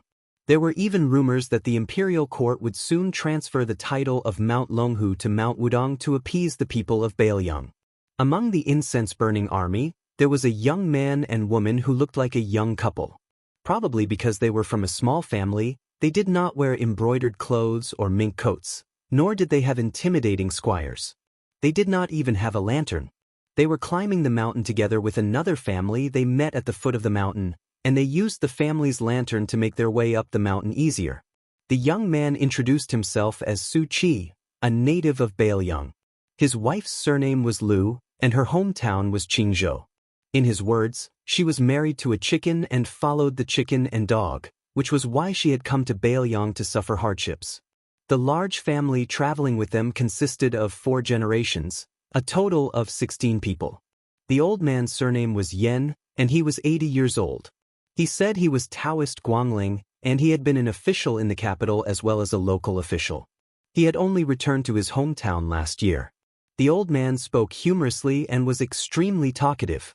Along the way, he chatted with Su Qi about what he had seen and heard in the north and south of the Yangtze River, adding a lot of laughter to the boring mountain journey. Although Su Qi did not say anything surprising, he was able to pick up on the old man's words every time. Other than the old man, the other 2 men of the Yen family originally did not like this so-called Bailiang barbarian. This could not be blamed on their arrogance. Among the many territorial disputes in Liang, Bailiang, where Su Xiao was in charge, and Nanjiang, where Zhao Bing, the Prince of Yen, was in charge, had always been the big brother. Not to mention the second brother, both were barbarian lands in the imperial court. They could not even compare to the 2 Bailiang. As a result, there was once a big joke in the imperial court. They remembered that the first Bailiang scholar had passed the imperial examination like a carp leaping over the dragon's gate, becoming a jinshi. This made the city very surprised, and they wondered how there could be scholars in Bailiang. As a result, many people helped that scholar search the family tree. When they finally found out that the scholar's ancestral home was in Jianzhou of the Central Plains, they felt relieved. However, they did not care about the fact that the scholar had been born and raised in Lingzhou of Bailiang for many generations. It was not until Yan Jieshi became a relative of the imperial family and then a grand scholar of the palace hall, Jean Lanting's meteoric rise, and the great scholar of Confucianism, Yao Baifeng, came to the capital to preside over the imperial college that their terrible impression of Bailiang as uncivilized was slightly improved. They pinched their noses and admitted that Bailiang also had a family tradition of scholars. The distance from the main peak of Wudong's Golden Peak to the southern Divine Path was 12 miles. It was also a mountain road. With the old and young of the Yen family, their legs were weak and they walked slowly. By the time the first morning bell rang, they were only halfway there. They rested at the pavilion for travelers and pilgrims to rest. The old man took advantage of the first rays of dawn to look into the distance. Su Qi and his wife stood side by side, admiring the scenery below the mountain. After the old man retracted his gaze and sat down, his young great-grandson immediately ran over to massage his legs and feet. The old man laughed heartily and dotingly picked up the child and placed him on his lap. He pointed to the east and said, "This scene is called, 'The Sky Opens to White.'" The child clearly had no interest in the sky opening to white. He raised his head and asked in a childish voice, "Great-grandfather, is there really an immortal on the mountain like my mother said? Can immortals ride on the clouds?"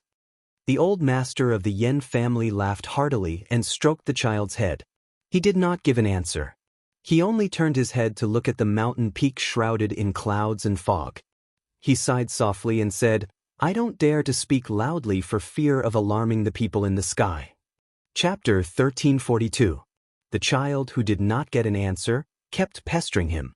The old man could only say, "As scholars, we must scrupulously abide by the saint's words of not speaking of strange forces and chaotic gods. However, I can still talk to you about something else. In fact, when I was young, I used to travel under the guise of traveling and secretly went to visit immortals in green robes with a sword. Perhaps I didn't have the lucky chance, so I didn't meet those masters with white hair and youthful faces in the eyes of the world. However, when I was middle-aged, I went to the Taoist master mansion on Longhu Mountain with many people and met the old Taoist master of that generation. However, we didn't have the opportunity to have a deep conversation. After all, at that time, my official status was too low and I was only at the bottom. At that time, I felt that being an official was inferior to cultivating Tao. There were so many scholars in the world, and it was so difficult to become a scholar after the death of a grand tutor. There weren't many people who cultivated Tao in the world, so it was relatively easy to become a first-rank official. The child was disappointed. "Great-grandfather, then why did we come all the way to Mount Wudong?" My father said that his bones were about to fall apart from the bumpy ride. A young Confucian scholar nearby suddenly blushed. The old man stroked his snow-white beard and smiled. "Great-grandfather has never seen immortals, but when I was in charge of a region, I met a Taoist priest of the same age. We had a pleasant conversation, and that Taoist priest taught me a set of body-nourishing techniques. The reason why great-grandfather can live to this age is because of that Taoist priest's kindness. Although so many years have passed, I still remember that Taoist priest's appearance very clearly. He was tall, benevolent, righteous, and heroic, with the style of an ancient wandering scholar. Compared to the yellow-purple noble of the celestial master's residence, he really didn't have any arrogance." The old man sighed. That Taoist priest was the previous leader of Mount Wudong, called Wang Zhonglo. I only found out that he was the leader of Bailiang's Mount Wudong after a long time, so before I was completely buried in the earth, I hurried here to take a look. At the same time, I also wanted to see how high Bailiang's northwest sky was. Because when great-grandfather was an official in Tao and city, there was an imperial censor who impeached a person. He said that after that person arrived in Bailiang and held a banquet, he pointed to the chair under his butt and said to everyone that this chair was not the dragon chair, but it was much higher than the one in the capital. The old man's son was almost 60 years old. After hearing this, he laughed and said, "It's most likely nonsense." The old man nodded. Bailiang Su Qi, who had been watching the old man carry his great-grandson, did not say anything. He turned around and silently looked into the distance. His wife held his hand, tilted her head and asked softly, "Is it true or not?" It was indeed the Su Fengyan Su Qi. He said softly, "It's true. I was still young at the time. I was sitting on my father's lap. He was actually the one who said this to me. He probably wanted to tell me that being an emperor was meaningless." Su Fengyan gripped Lu Qingyan's slightly cold small hand, quietly revealing the truth. Officials retiring at 70 is Liang Imperial Court's rule. Being able to retire at 79 is not something anyone can do. The old man is Yen Song, the highest-ranking official in the capital, the left assistant minister of the Ministry of Rights. He did not have the same political opinion as Grand Secretary Zhang Julu. Later on, he was pushed aside to Gangnam-do's Luzhou. He was disheartened, and thus began to study in peace. This time, Grand Secretary Zhang's reputation was ruined, the entire court kept quiet out of fear. Yen Song was one of the few who dared to stand up for Grand Secretary Zhang, so it could be seen that back then he and Zhang Julu had an open and above-board dispute. The reason why I traveled with him was because Su Zhao's impression of this person was not bad. Of all the people who scolded him, Yen Song scolded Su Zhao fiercely, but it was reasonable. The old man suddenly smiled at Su Fengyan. Su Qi, before I entered Bailiang's territory and came to Wudong Mountain, I visited a few academies. The scene there greatly surprised me. It seems like your new King Liang is even more scholarly than the old King Liang. It really is rare. Lu Qingyan glanced at Su Fengyan, who revealed an expression of shame for the first time, and smiled knowingly. Su Fengyan turned around and said, "It must be because he knows that his martial arts are not as good as Su Zhao's, so he can only take a step back and fill in the gaps in his scholarly work." The child was confused. He tugged on the old man's sleeve and asked, "Great-grandfather, didn't my uncle say that the king of Bailiang's martial arts are very powerful?" A middle-aged man did not know whether to laugh or cry. He said, "The martial arts of scholarly work and martial arts are not about the ability to fight." After chatting for a while, the group began to climb the mountain again. Now that they had come to Wudong Mountain to burn incense, there was one thing that visitors and pilgrims had to do. That was to see with their own eyes the many Taoists on the mountain, regardless of age or seniority, who collectively participated in the morning and evening exercises. The reason why the old and young of the Yen family had rushed up the mountain so early was to enjoy the scene. Hundreds and thousands of Taoists were practicing together in the square.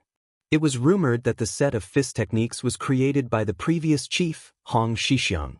Anyone could practice, learn, and benefit from it. When the group finally arrived at the square of Wudong Mountain, they did not miss it. Otherwise, they would have had to wait until dusk.